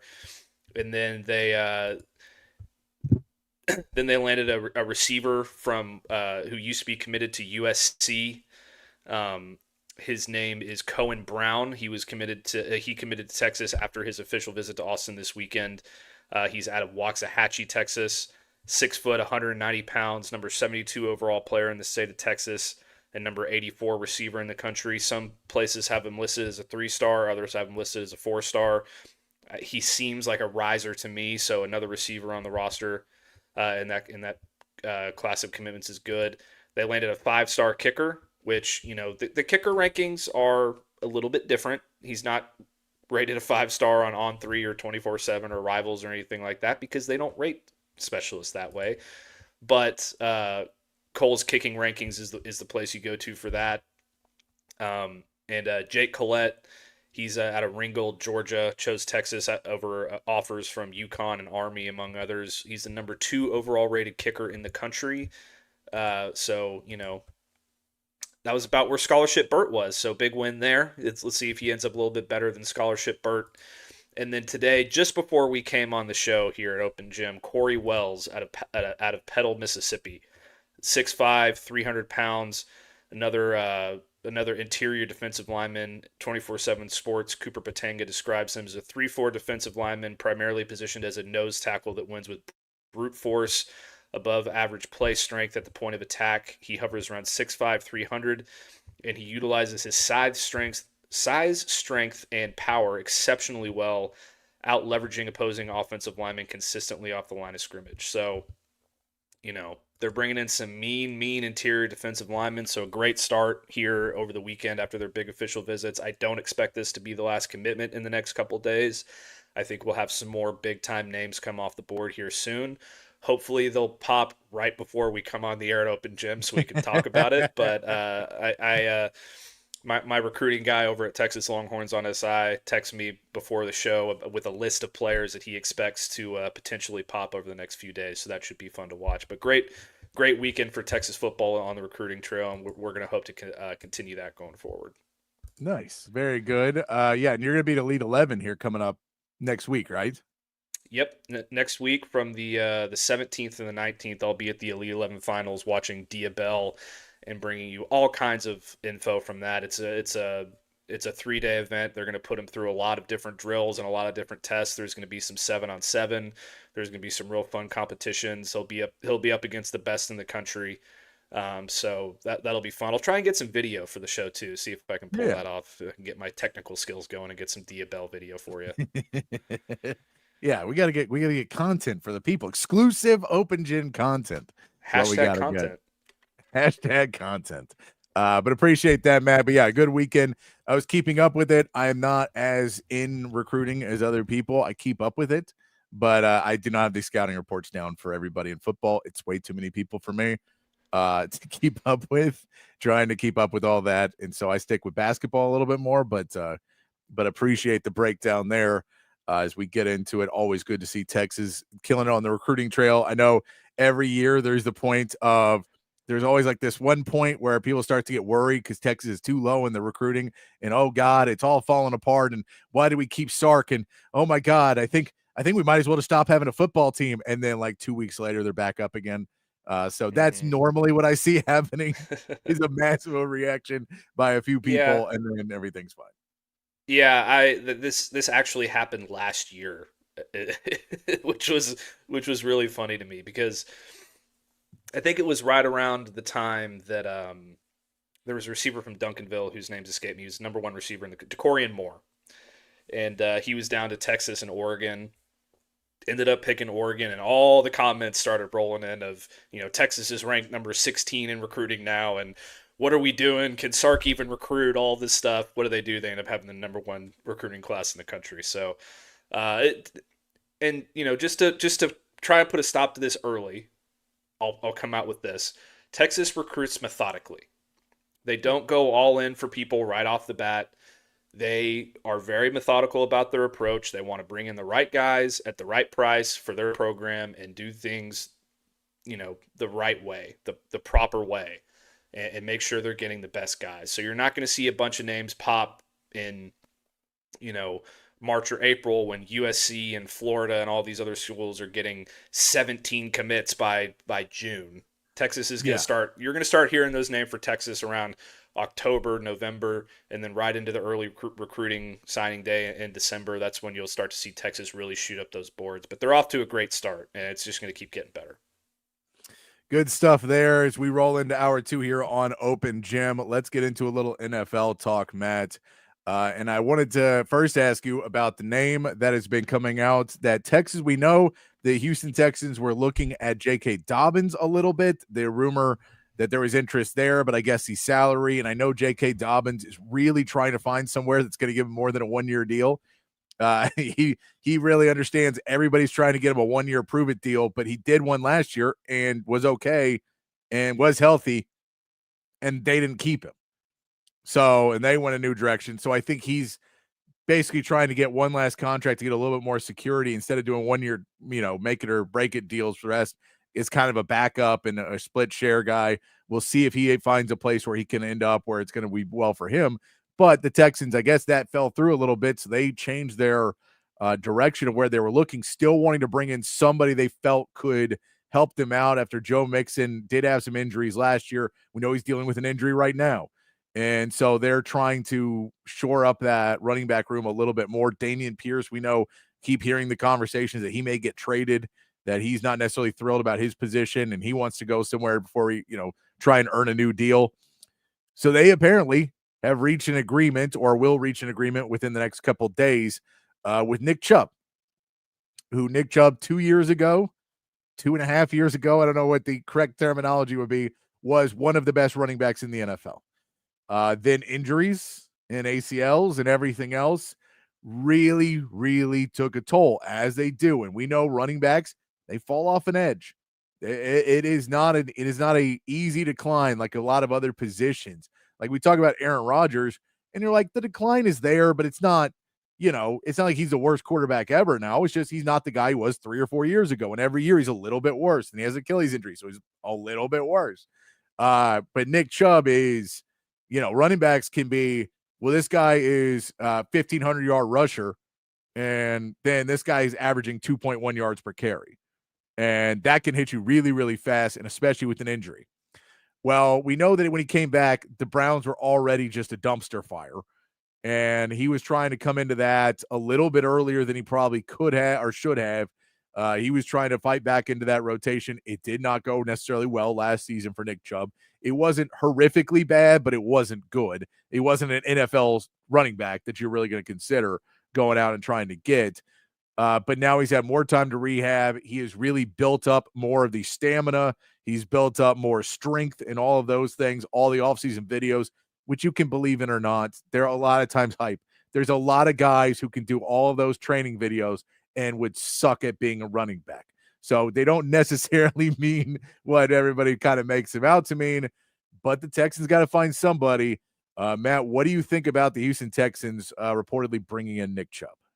Yeah, as we're talking about this, literally as we were talking about this, Ian Rappaport has just reported that Nick Chubb has passed his physical and signed with Houston. All right. So timing. Great timing on the conversation, Patrick. I knew what I was doing. I think that this has the potential to be good for the Texans. I really like Nick Chubb. What happened with his knee injury was just awful. It was like the one he had a couple years ago was just one of the more brutal knee injuries that you will see in a football game. So I hope he's able to bounce back. How effective he'll be, I guess we'll see. I'm glad that they're not signing him to be their number one. I'll put it that way. This is very much a low risk move for them. I think that they bring in a guy who has potential to be an effective player if he's all the way back is he's claiming to be. And these workout videos are one thing. I mean, we saw Ezekiel Elliott a couple years ago doing these awesome workout videos and pushing these sleds with people on them and doing all this stuff, and he came back and he was garbage. So you hope that's not the same for Nick Chubb. I would really like to see him land on his feet. Houston does like to run the football, so it's a good place for him to kind of get in and prove it.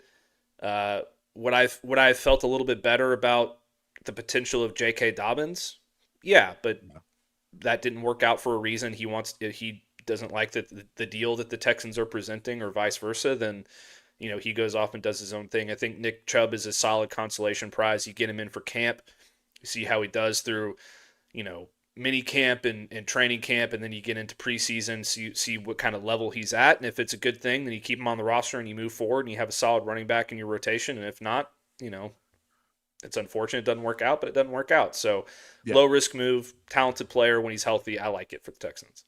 Yeah, and that's there. It's reported. Ian Rappaport just said 1 year, $2.5 million, could be up to $5 million. So not a huge risk there financially either. To bring him in, it's a little bit more than you could find somebody else to for $2 million or $1 million, probably 1.5, something like that. But the upside for Nick Chubb is still at least a really good red zone back, a really good short yardage guy, somebody you can use in situations that maybe Joe Mixon wouldn't be the main guy you go with. And then if his upside really becomes, okay, now he's picking up chunks of 4 or 5 yards of carry and he can actually move it downfield, now we can run a little bit more out of this. And, you can always try and be, innovative and put both of them out there in plays and send Joe Mixon out on a route and, and play. There's plenty of things you can do with having two good backs if that's the case. I doubt it would be that mode. I think you're really just trying to figure out what you can do with it. I do think this really does lead me to believe Dameon Pierce will not be on the Texans roster come week 1 as they drafted, what's his name? What is Woody? The guy out of USC? Woody Marks out of USC. That would be my guess, would be who would be your number 3 running back. You're also probably going to carry Dario Ngunbowale still on this roster. He's done some good things for them at fullback. So you don't really have that 4th running back position. And you can't, I don't know if you could put Dameon Pierce on practice squad for his sanity and for the team. If someone else will probably pick him up. So look for that trade to probably happen here more soon now that they have the second guy. I would assume that that would be the rate they go. But I think that this also plays into what the Texans have been saying, which is the new offensive line mindset, the new offensive line coach mindset, and the new Nick Caley's new offense. They want this offensive line to be meaner. They want this offensive line to push harder. They want to be a bit more of a physical team on the offensive line because they just feel last year the pass blocking was so bad, and maybe they had running back, they had guys that they should be pushing they should be trying to push the defensive line back, and maybe that's a different place. So I think that this is somewhat of that philosophy of let's play nose to the grindstone football. Let's put our heads down and push and try and see if we got some dogs on this roster. Now, whether this offensive line can do that, maybe this is an offensive line that is better at run blocking and, just power zone blocking than, what they've been doing the last couple of years with Bobby Slowick. It's a different era of that offensive line now. And I think Nick Chubb puts in, we want somebody who can just run through the tackles and just play a little bit more, hard-nosed football. Yeah, and Joe says Woody Marks listed number 4. I mean, he's listed number 4 going into mandatory minicamp. If he's listed at number 4 coming out of preseason, I'll be shocked. Yeah. They drafted him for a reason. I think he's gonna earn some playing time and some spot snaps there. And this is with Dameon Pierce still on the roster for the next couple days. Then once he's gone, Woody Marks will move up. But in an ideal world, and this is just the best possible scenario, Nick Chubb somewhat returns to form, probably not to the level that he ever was in Cleveland, but he returns to somewhat of an effective form. Then not only do you have a guy who can run in between the tackles and be more of a power back, which Joe Mixon can do, but it just takes more pressure off of Joe Mixon. You don't have to put as much on him so that he stays healthier, and it keeps your overall running back room healthier and churning and fresher moving forward. And in the worst possible scenario, Nick Chubb doesn't make the roster coming out of training camp. So either way, it's a low risk move with a high ceiling and a low floor. Yeah. Or a high ceiling and a high floor. Yeah, and I mean, all of this is too. Yeah, Nick Chubb's 29 years old. Joe Mixon's 28. There's no guarantee Joe Mixon is the running back he was last year. So I think that you have to make sure that you have some plans, and you're hoping. I know they did the workouts, they've done the physicals, so they believe that this is going to be something that will help them out for this year. It is not a long-term solution. They're still going to have to figure out the long-term solution at running back.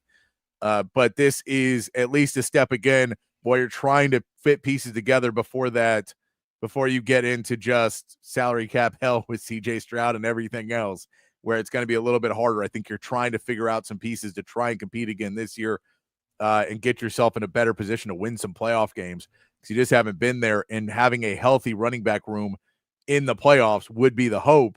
And that's why you want to have 2 guys in there and then a rookie that you can play some as well. Because, we just saw last year, injuries just decimated this Texans offense at points, that their offensive line was finally starting to be a little bit healthier, unlike 2 years ago, but they weren't playing that well. And then Joe Mixon would miss games, and you didn't really have Dameon Pierce wasn't doing anything in those games. And then Diggs goes down and Tank Dell goes down, and then Nico misses some games. You're just like, now if you have no good offensive line, CJ Stroud's playing with a backup running back, 3 backup wide receivers, and Dalton Schultz. Something tells me those are going to be tough games to win. And when you're going to the playoffs with the team that's beat up like that, you can't be there. I think Nick Chubb, at least your hope is, gives you something that'll be able to be there in. And even if Mixon gets banged up, well, you got another guy to, you don't have to rush him back. You could let him get healthy for 2 weeks, as opposed to just constantly having to shove him back out there, because there was nothing else you could do. Yeah, absolutely. You want to be as deep as you possibly can in the NFL. The Texans really made chicken salad out of chicken S last year with the amount of injuries that they had, and it's really a credit to CJ Stroud, to be able to win games with, basically Dalton Schultz is your primary receiver, and no disrespect to John Mechie, but he has not been the elite receiver that a lot of people expected him to be, and there's reasons for that. Yeah. But, the more horses you have in the barn, the better chance you have of winning races. So, yep. I'm all about this move. We'll see what happens. I really hope that Dameon Pierce lands somewhere where he can have a kind of a career resurgence, because I do think he has a chance to be a good running back somewhere. It's just, I don't think it's going to end up being with the Texans. So hopefully that falls through in the next couple of days. Everybody ends up happy, and we're moving into 2025 with the Texans as one of the more talented offensive rosters in the NFL. Yeah, because Dameon Pierce is already 25, so we are getting to where it is. If he doesn't do anything this year, there's a decent chance that's the end of his NFL career, which is crazy to say. But, that's if they put it down, they go, well, you couldn't earn it. You're sliding down the depth chart and you're already 2 to 3 years away from where we think you drop off an edge. But he is, we'll see where maybe somebody can try and look at him and, maybe one of the teams in Florida where he played college, or maybe Georgia, somebody in that area decides to go after him. One of these teams that needs somebody will go after him and make a move to bring him in. And depending on a different scheme, he did much better his rookie season than he did after with Bobby Slowick. So you hope that you'll be able to figure something out for him. But I'm with you. I wish him the best. I hope he does well, but I just don't feel like it's going to be, long-term with the Texans. And this move really feels like maybe this is the sign of it's time to move on. Mm-hmm. Yeah. I mean, we'll see what happens. He's a talented back. So hopefully he lands on his feet. All right, man. I wanted to go through this. We've been putting it off for a little bit, but one of the fun things you look around in the NFL, we know there's a lot of new head coaches around the NFL, but there's also new offensive coordinators. There's new play callers in a lot of different places, and a lot of new offensive play callers going around the NFL. And, sometimes when you see a new head coach, you think that one catches your eye and says you can do something, but some of these are offensive coordinators. Some of these guys have been in the NFL before. Some of these are brand new play callers. And I wanted to talk to you about kind of ranking and figuring out where we rank our guys and what we think about some of the new play callers that are coming into the NFL, and kind of go through some of the list, see if we think these are good hires, if these guys are, potential to be really good. A lot of these guys have never called plays before in their life. Some have done it for maybe a year or two, and that's been years ago. So it's interesting to just go through, and maybe we can look at some of the, what they need to do to succeed as we look through some of these different play callers and the new play callers. And I'll start off with the one that I think, if we're going to rank this list, it starts off with one guy. It makes sense to me. It does, because this guy's been killing it. It's Ben Johnson. Is the new play caller in Chicago. He comes from being the offensive coordinator in Detroit. He is now the play caller in Chicago as the head coach. A lot of these times now coaches are hired and they're like, we're not hiring you to be overall seer. We're hiring you to be a play caller. We want you to come in to do it. He has a massive job to do in Chicago. That offensive line, they've tried to rebuild. You have Caleb Williams that is supposed to be the future. There's all these pieces going. They want Caleb to be the guy. They're trying to build a new stadium now. Ben Johnson has a lot on his plate. But, I mean, I think that this is, if you're going to say of all the new play callers coming out in today's NFL, Matt, it feels like Ben Johnson has to be the top-ranked guy just because of what he's done recently with Detroit. Yeah, I mean, he turned Detroit into an absolute machine. And they were a terrifying offense last year. The way they could run the football, the way Jared Goff was slinging the ball around the field. Amon-Ra St. Brown was unstoppable. You had Jameson Williams flying down the field. He's not going to have those same weapons in Chicago, which, nobody's going to have those weapons. They might have the most talented offense from a player perspective in all of football. I didn't even mention Jahmyr Gibbs, who might be a top 5 running back in the NFL. So, that's going to be a challenge for him not to have all those horses, but he's got a good roster. He's got DJ Moore. He's got Romeo Odunze. They just drafted Luther Burden. He's got Devin Duvernay at receiver there. They just drafted Colson Loveland at tight end. They've got Cole Kmet at tight end, so a couple good tight ends there. They've got DeAndre Swift at running back, Roshan Johnson as his backup. So they've got some talent there. Can he do it with Caleb Williams? Like, can he do what he did for Jared Goff for Caleb Williams? That's the big question to me. Because Caleb Williams has, in terms of raw talent as a quarterback, he's as good as it gets in the NFL alongside Patrick Mahomes and, Josh Allen, all that stuff. He can run. He's got a cannon. So can he do that for Caleb Williams? That's what I want to see the most. I think he can. I think that they're going to have a really good year. I think that they're going to surprise some people. I don't know if they're going to make the playoffs or not, but I think that they're going to go from being the joke of the NFL, or one of the jokes of the NFL alongside the Browns and the Jets and the Cowboys, to a team that you really have to worry about week in and week out. So, of any play caller that we could talk about today, he's probably the one that deserves the most shine. So, he's earned it. Yeah, no, it's going to be interesting to see. Like Romeo Odunze and Luther Burden, those are two guys you're really excited to see. Is he going to get them to excel like he got Amon-Ra St. Brown and Jamison Williams and some guys that maybe weren't thought of as elite receivers to get way closer to elite receivers than a lot of people had them at? I mean, we all thought Amon-Ra St. Brown was going to be good, but he really got a lot out of him and has really elevated him. So can he do that with the wide receivers as well? And then the Caleb Williams to Jared Goff comparison, you're like, they're such remarkably different players, but I think at times they do have a similar drawback, which is when things get too fast for them, it really can throw them off because they know what they're supposed to do, but then they get paralysis by analysis, and that's Jared Goff takes a sack or throws a ball away, and Caleb Williams runs and tries to extend a play, but now everything's kind of thrown off, and now you're talking about just playing schoolyard ball. When you're talking about extending plays like that, you need to get him to be able to read plays a little bit faster, make decisions quicker. He did that with Jared Goff. Can he do that with Caleb Williams and maybe simplify things enough while also still keeping all the important factors there? That's what I'm really curious to see, because if you can get Caleb Williams to start getting the ball out of his hands faster, that really changes things. Because as much as we heap praise on Patrick Mahomes for extending plays at certain times, the reality is he's also really good at getting the ball out quick a lot of other times. So he's not necessarily putting the stress on his O-line or putting the stress on everything. Here's a play, good, ball's out. We're good. I don't have to, and then he will extend certain plays when he has to, especially on third down, you extend it more. But on first and second down, you're just you don't want to extend first and second down as much. You'd really like to get the ball out of your hand pretty quick on those, not get your offensive line tired, not get your wide receivers all worn out trying to run up and down a field. So if he can get him a little bit quicker on that I think will be a big piece for Ben Johnson. Yeah, and his ability to develop players too. Yeah. Amon-Ra St. Brown was a 4th-round pick, and he helped turn Amon-Ra St. Brown into a top 5 receiver. We had him. We did our receiver rankings a couple weeks ago. We have Amon-Ra St. Brown at number 5.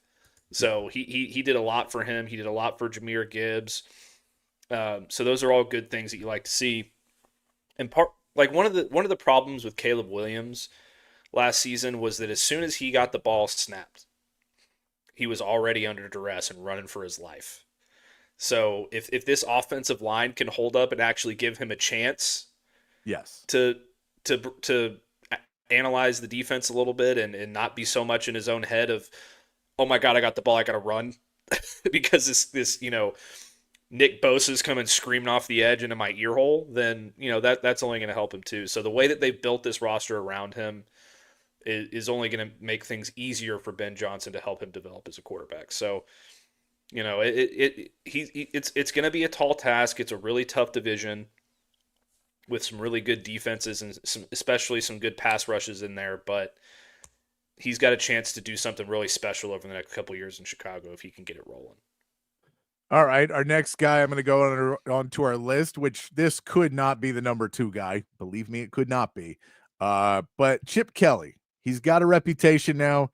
We know Chip Kelly was the guru at Oregon, and everybody thought that he was the next great coach. When he was with Oregon from 2009 to 2012, he was the offensive coordinator before that.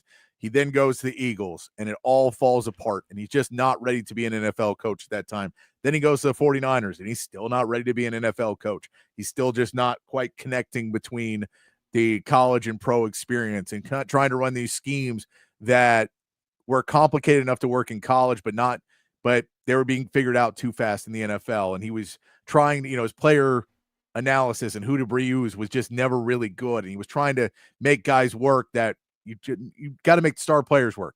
You don't want to get rid of your best players. And he kept kind of doing that. So we saw that with Chip Kelly. He then goes to UCLA as a head coach. He wins a national title. He leaves UCLA because he's like, I hate recruiting. This sucks. I want to go back to the NFL because I'm done recruiting. I don't like living in LA. Ready to move on. He leaves a head coaching job to take a coordinator job. wins a national title with Ohio State with Ryan Day, and then says, all right, now I'm headed to the Raiders. He's with Pete Carroll, who Pete Carroll is a great head coach. So he is someone who can organize the program and not give Chip Kelly that headache of having to manage personalities, manage all that. Pete Carroll does that really well, but he does get to walk in and call the plays, which we know he has the ability to do, and that's a good acumen of for this Raiders team. Now, I mean, he doesn't have necessarily the best talent in the world around it. He gets to work with a new running back in Ashton Janty. Now he's apparently already changed his stance. He's telling him he can't go and do the normal stand-up. We'll see if that works or if it doesn't and how much blowback he gets for that. Geno Smith, as much as we can criticize Geno for a lot of things, he also does some things really well, or at least he did in Seattle. Can he continue those types of pieces? He's got Brock Bowers on this roster as well, who we know was a beast last year. Does he utilize the tight end, or does he just want speed guys? There's a lot of questions of if Chip Kelly can make it work in the NFL again, but I'm really, really curious to see what he does now that he's got some time away from it, now that he's not the head coach and he's an offensive coordinator with a mind like Pete Carroll. What does Chip Kelly do in the NFL? Yeah, this one's a little bit tougher for me. Chip Kelly's had some up and downs for sure. Even at Ohio State, I didn't think he did an overwhelmingly awesome job as calling plays. I thought it was a lot of our players are just better than everybody else, so we're just going to go out and dominate. And then when you go up against a defense like Texas, Jeremiah Smith doesn't set the world on fire. That's no knocking at Jeremiah Smith. I think he's the best wide receiver in college football. But it got a little bit more complicated when you're going up against these tougher defenses and defensive coordinators. The AFC West is very tough. He doesn't really have a whole lot at wide receiver there. He's got Trey Tucker, Jack Beck, and Jacoby Myers as his top three receivers. Former Longhorn Colin Johnson did sign there, so maybe he can have a kind of a career resurgence under Chip Kelly. You never know. But the fact that he has Ashton Denty is a big plus for him. I don't like that he changed his stance. I already hate that. I don't understand. I don't understand the reasoning behind it. I'm sure he knows more about football. He has forgotten more about football than I will ever learn. So he knows what he's doing. But I why do that? I'm with you. I'm with you. But it's gonna be a tough road for him. I do think it's gonna be to his advantage that he's got Pete Carroll running the show. He's got a veteran quarterback. He's got Brock Bowers, who is, as far as talent goes, he's one of the top tight ends in football. Can he get him the ball enough to make him a difference maker? They need to figure out an answer at wide receiver for him to be successful there because they just don't have very much talent there. Jacoby Myers is pretty good, but the rest of that is very much an unknown. I do feel like Geno Smith could thrive in that system with him because it's a lot of quick stuff. Yeah. And Geno Smith does excel at the quick stuff. So he'll have a chance. How patient he is, because he's now known as a guy who jumps from job to job to job. So will he stick it out for the long haul? That remains to be seen. But it's certainly an interesting situation because from purely a play calling perspective, Chip Kelly knows what he's doing about as good as anybody else. So we'll see if it works out. No, it's one of the most that team right now with Pete Carroll, with Ashton Janty, with Brock Bowers, with Geno's. The Raiders are just a fun team to kind of look at next year and go, does this all work together? Like, is there a way this all works, or is it just the Raiders being the Raiders and trying to shove a bunch of pieces together and it all falls apart in 3 weeks and we're all like, oh, of course that wouldn't work. Why would we think that would work?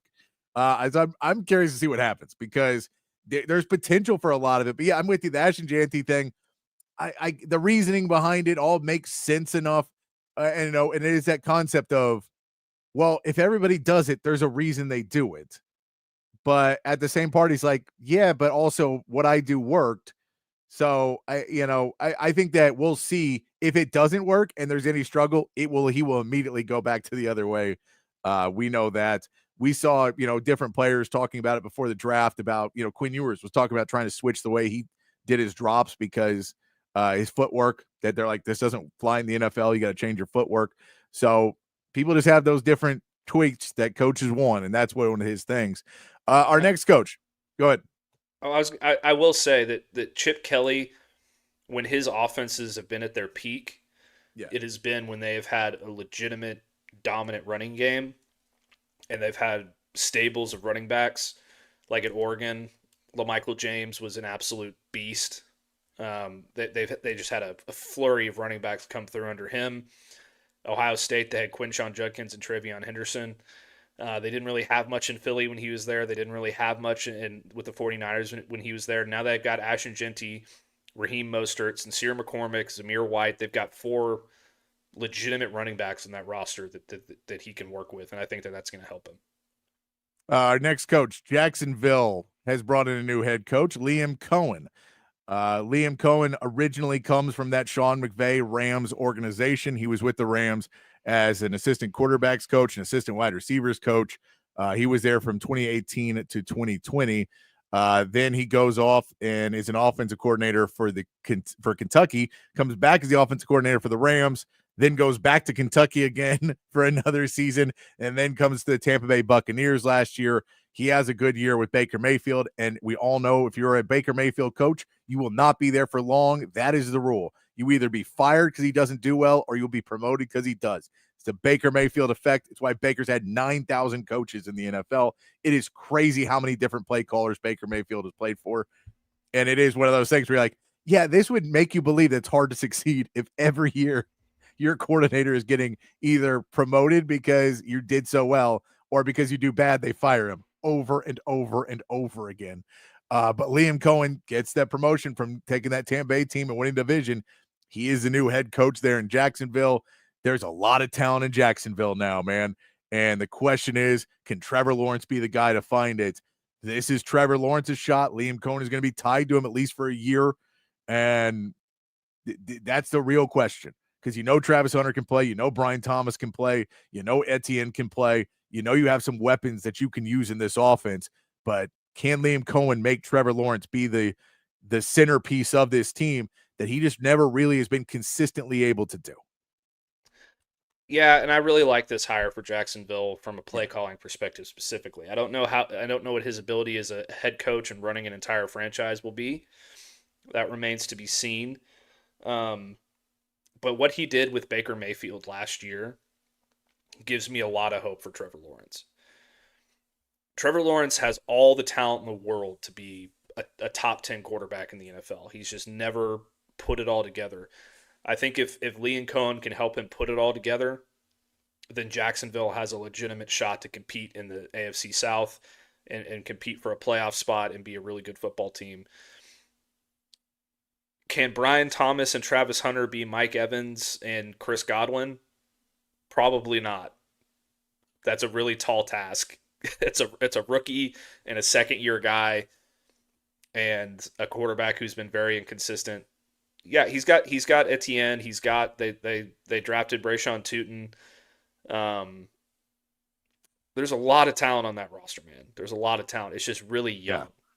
Yeah. Yep. It's all really young outside the quarterback. So can he make that all work and get all these guys to buy in and do things the right way? That's going to be his biggest challenge, because from a pure talent perspective, they've got the horses. It's just a matter of if he can help them put it all together. And I hope he does, because I really think that Trevor Lawrence can be an elite quarterback in the NFL if he gets the right coaching. Yeah, it's going to be really interesting because, Trevor Lawrence just hasn't ever really put it together for a full season. And, I think this is a good hire. But, the big question is, can he handle, all the rigors of running a team that now you have a GM who's also really young and new in what he does.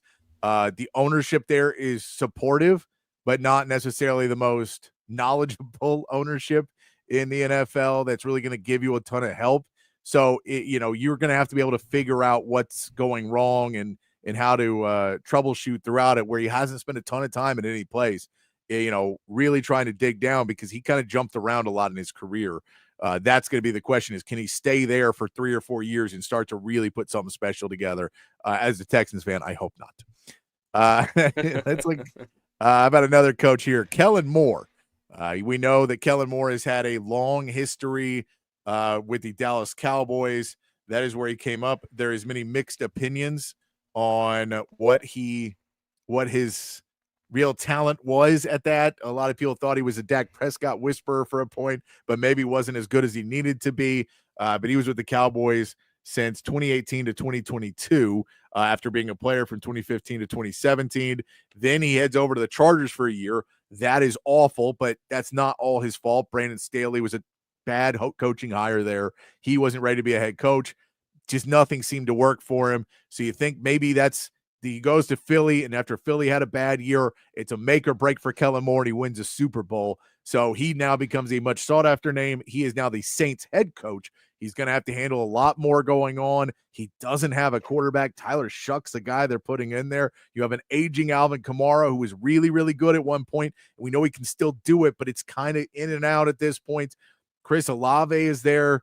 You have some decent talent at the wide receiver, a couple players here and there, but nothing really put together. This seems like it is a really, really tough job that trying to expect him to rebuild on the run. I mean, how much faith do you have in Kellen Moore to do anything? And is he a lame duck coach at this point? Or is there a chance that he'll be able to do just enough and quell minds that he will be the guy when they figure it out, when they draft the quarterback here in the next couple of years? I mean, it's hard to call a guy a lame duck coach when he just got hired.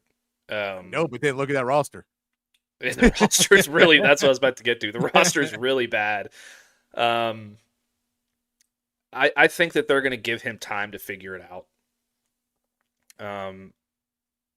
The quarterback situation is absolutely dreadful. The running back situation is not great. Chris Olave is a good receiver. They got another guy on there, I think, who's okay, but outside, like it's gonna be a really tough hill to climb. I do think that as a play caller, Kellen Moore is up there with the best of them. I thought that they underachieved in Dallas, and I don't think that was his doing. I think that there was a lot of other factors in that situation, namely Mike McCarthy and Jerry Jones and all the other pieces that always go on with the Dallas Cowboys, Jason Garrett, like all the stuff that comes with Dallas. I don't think you can put that all on Kellen Moore. I don't. Yeah, I don't think anybody really does outside of Dallas Cowboys fans because they're idiots.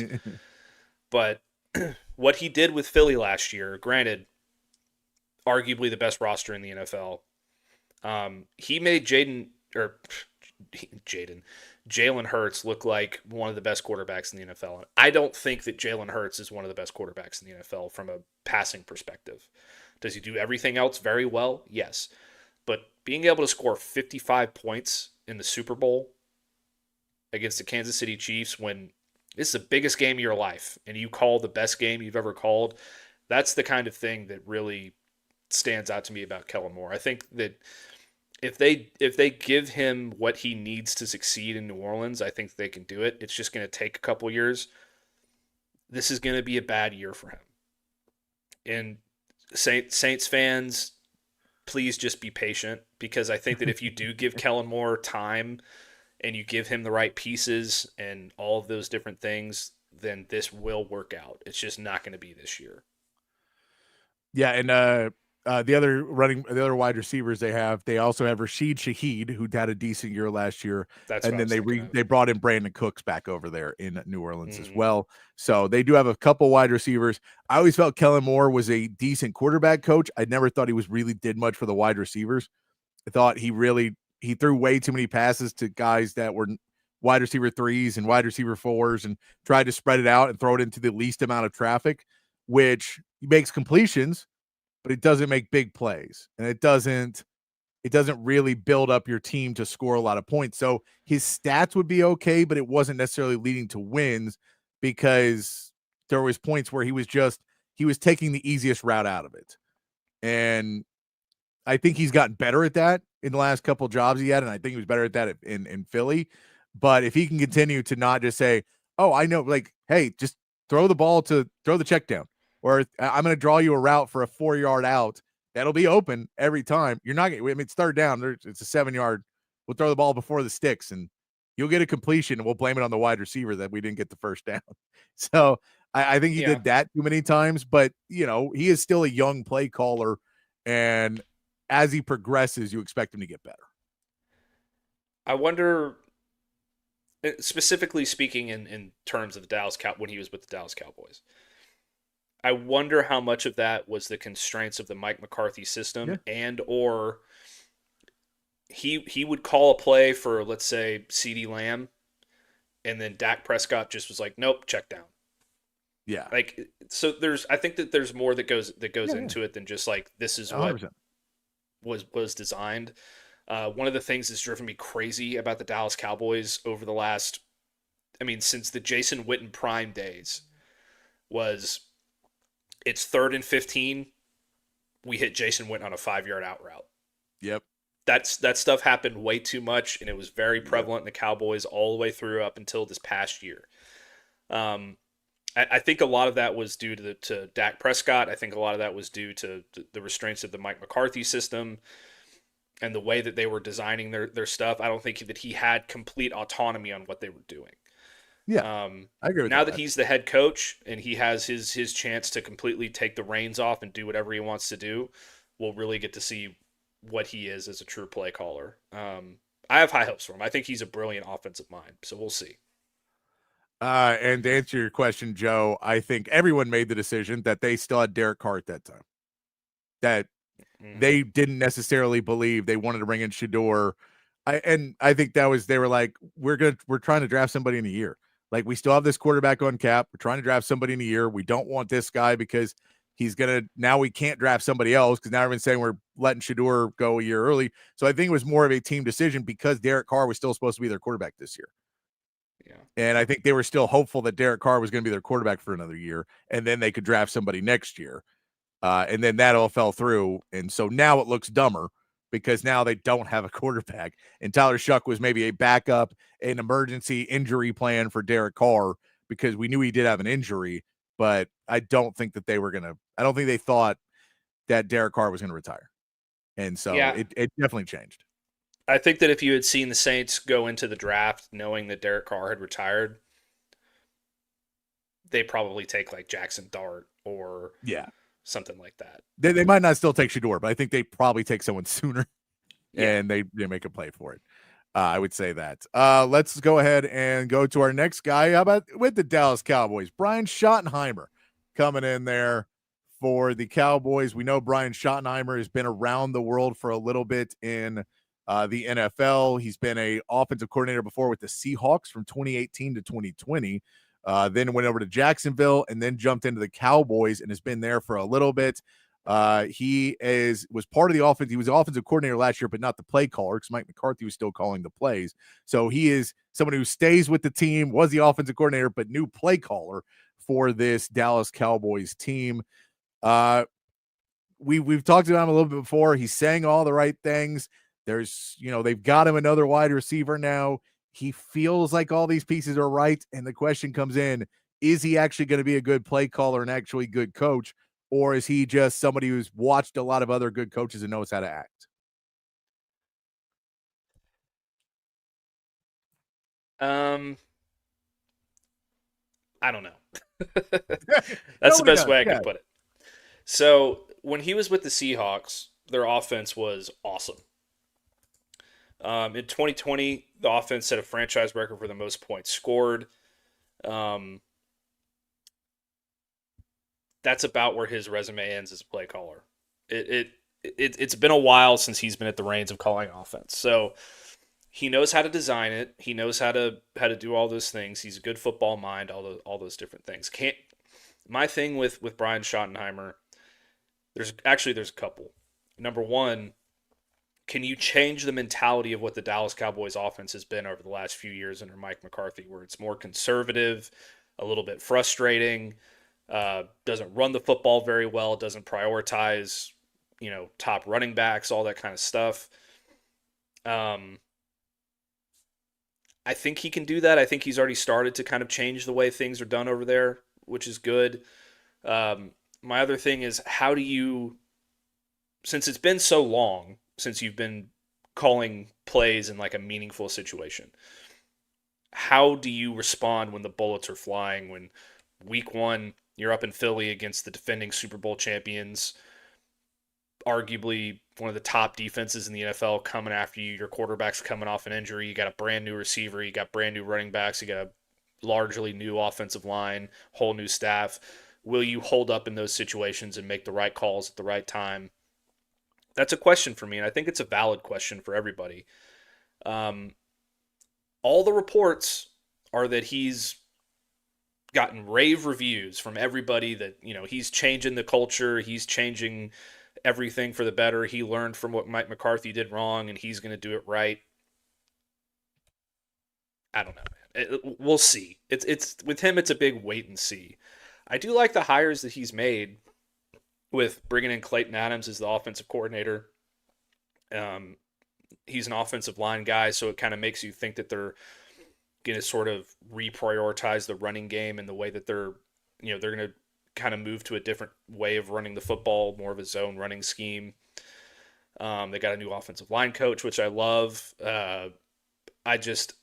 This is another very much wait and see for me. I when they first hired Brian Schottenheimer,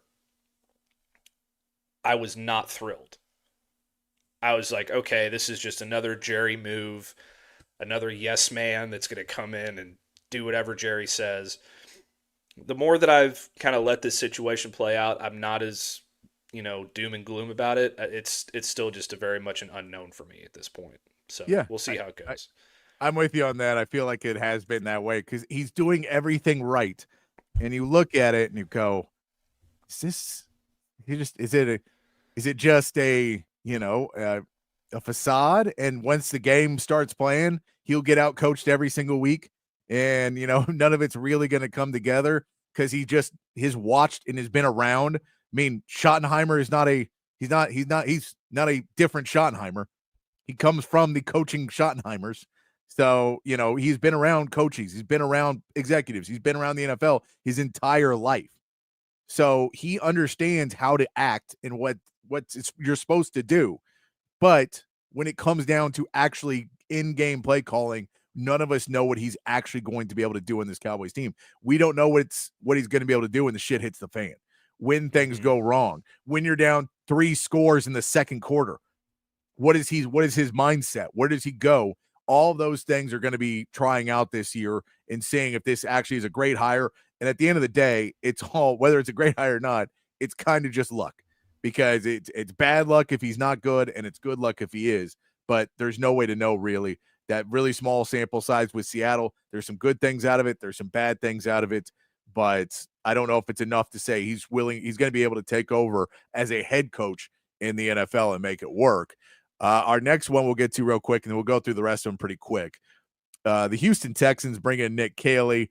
This is my biggest problem with this coaching staff since they have come in with D'Amico Ryans, which I love D'Amico Ryans, is they refuse to hire anyone with experience.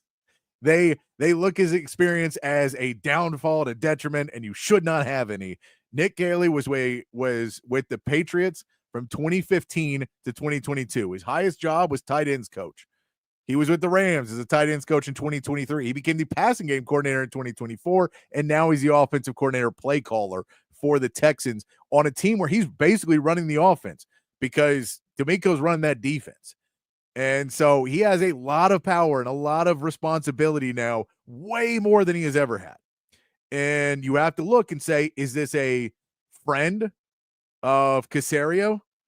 And, he liked him and thought he was a good kid then. And so he gets a leg up in the interviewing process.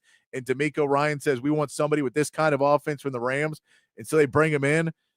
But Bobby Slowick, you saw last 2 years, you were trying to learn on the run. He just didn't progress fast enough. And so he was gone because he did not progress at the rate you needed to progress. And you're starting over now with Nick Caley. He may have some great ideas, but this is a real crapshoot of if this is going to work at all. Really wish they'd have some more people with experience on this roster to maybe expedite the process of growth. But it's going to be interesting because this offensive line was garbage last year. CJ Stroud regressed. You're trying to fix all those pieces and while teaching a guy how to be an offensive coordinator. Yeah, this is the biggest risk of all the ones we've talked about to me so far by far.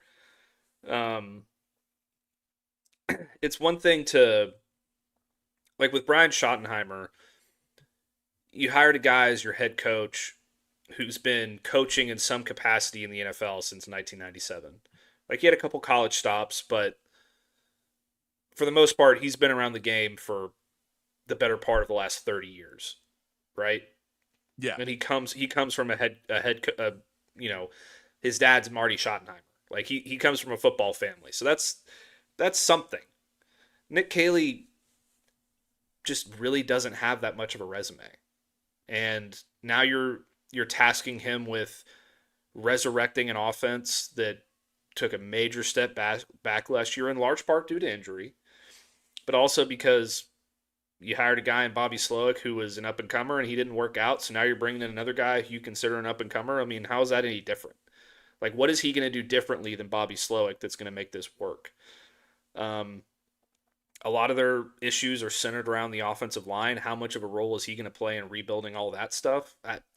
The decisions that they've made with their coaching staff on the offensive side of the ball have not exactly helped my confidence level for Nick Caley, because they didn't bring in an outside offensive line coach to help fix that. They just promoted a guy.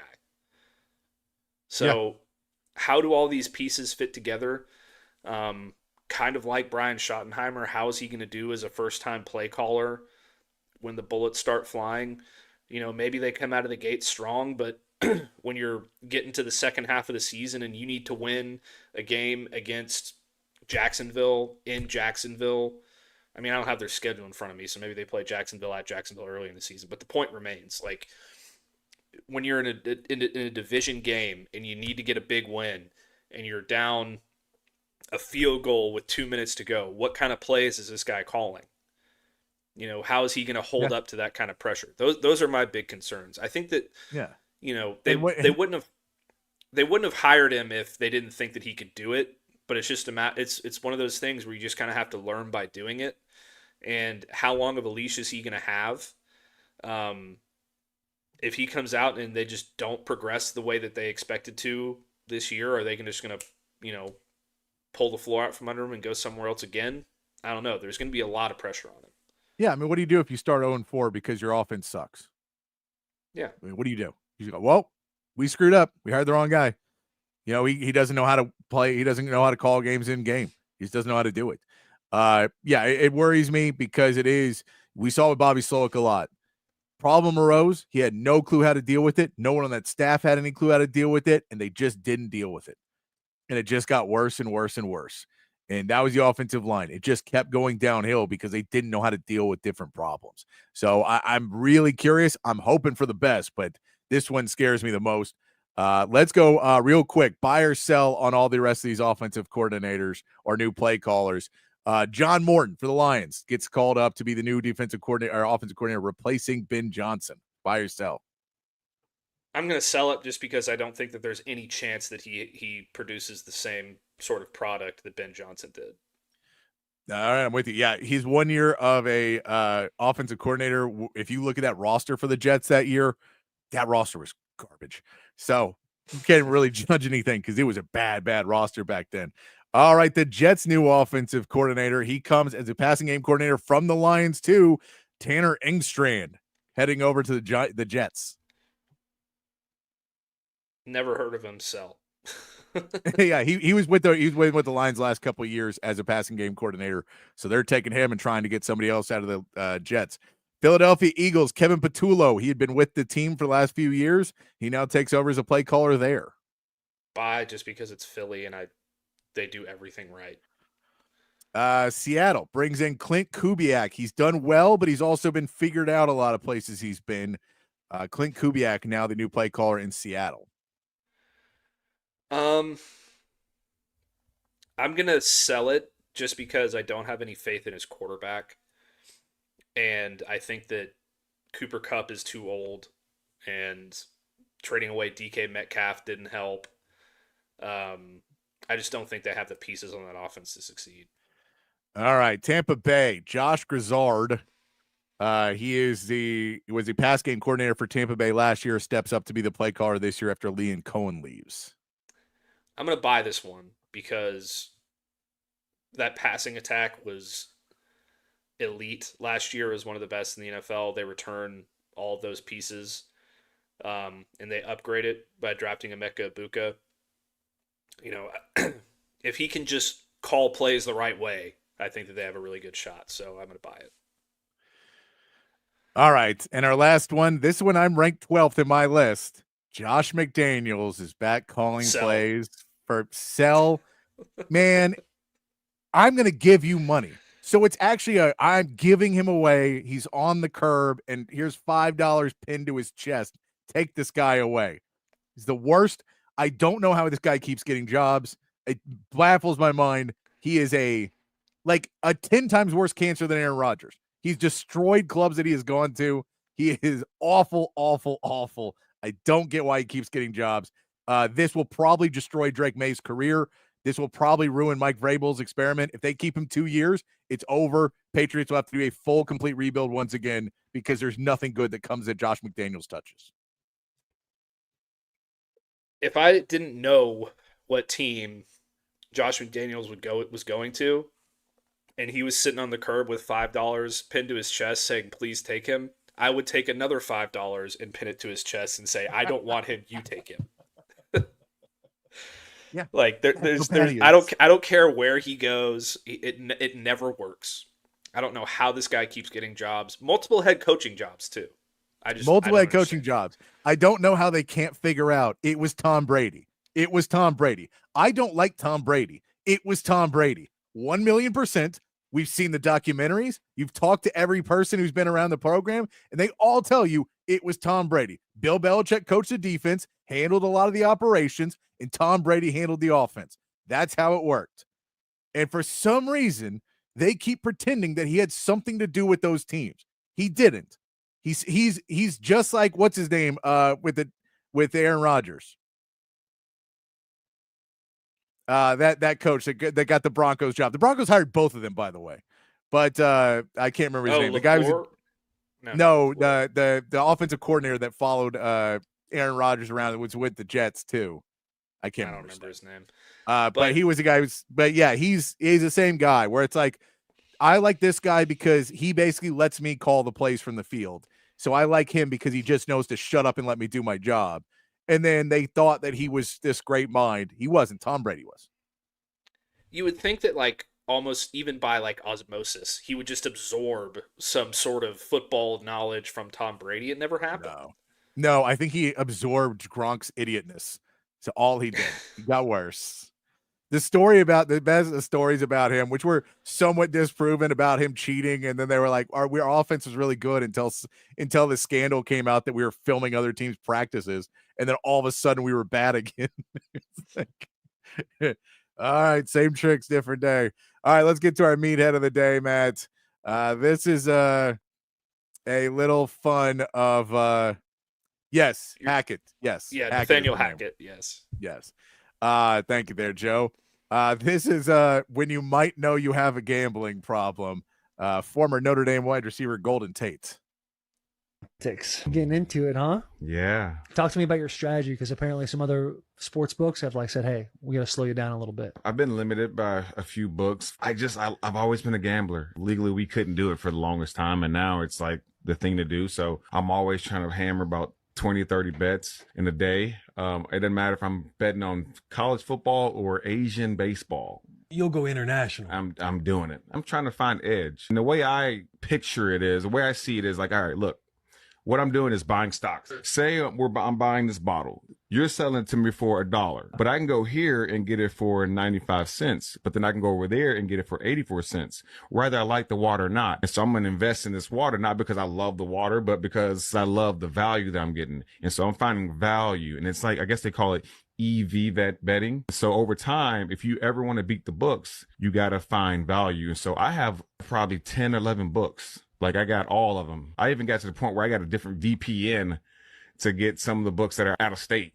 No shit. Yeah, which I've stopped doing because it's probably not good to do. Golden Tate, first of all, implicating himself twice in that video and then immediately realizing what he did, which is great. Because at first he goes, I've always been a gambler. Yeah, no, since it's been legal. And then I had a VPN to gamble in states I couldn't do. Oh, I stopped doing that though. I'm not doing that right now, guys. Don't. That's hilarious to me that he implicated him twice and then realized he's on a show that's going to be like on the internet and he can't say that he's lying and cheating and doing things illegal. This sounds 100% like what you say to your wife right before you tell her you just lost the house. I mean, look, 1-800-GAMBLERS. Is that the number? I have Gamblers no idea. Anonymous, 1-800-GAMBLERS. Golden, please call it. I'm speechless, honestly. This is great. I mean, who bets on Asian baseball? I know people. I know Although people who bet on. I will say that there's this thing that's been going around on Instagram and TikTok and stuff like that of these guys who are betting on Angel Reese to miss her first shot, and they're up like $500,000 at this point. Like, that stuff is hilarious and I love it. But dude, 20, 30 bets a day Every day. You have a problem. Yes. No, that is somebody who is a competitor, was a competitor their whole life, and is like, I have to. It's Michael Jordan stuff. It's like, that's how you ruin your life, is because you're like, I have to compete. No, it's normal. This is what I do. And you're like, no, but you're still gonna lose. The house wins, man. There's a system to this. You're not going to win. But he believes he's beating it. He's got it figured out. He's gonna find out one day when we get to see the Golden Tate. Man, I was so close. So close. Hey, man, can I borrow another $500,000? I guarantee I'll turn it around. I got a lock on this parlay. Oh, man. All right. Great show today, Matt. Let's get into another one tomorrow. But until then, be kind, be safe, keep your underwear clean, and we'll see you right back here tomorrow for more from Open Gym.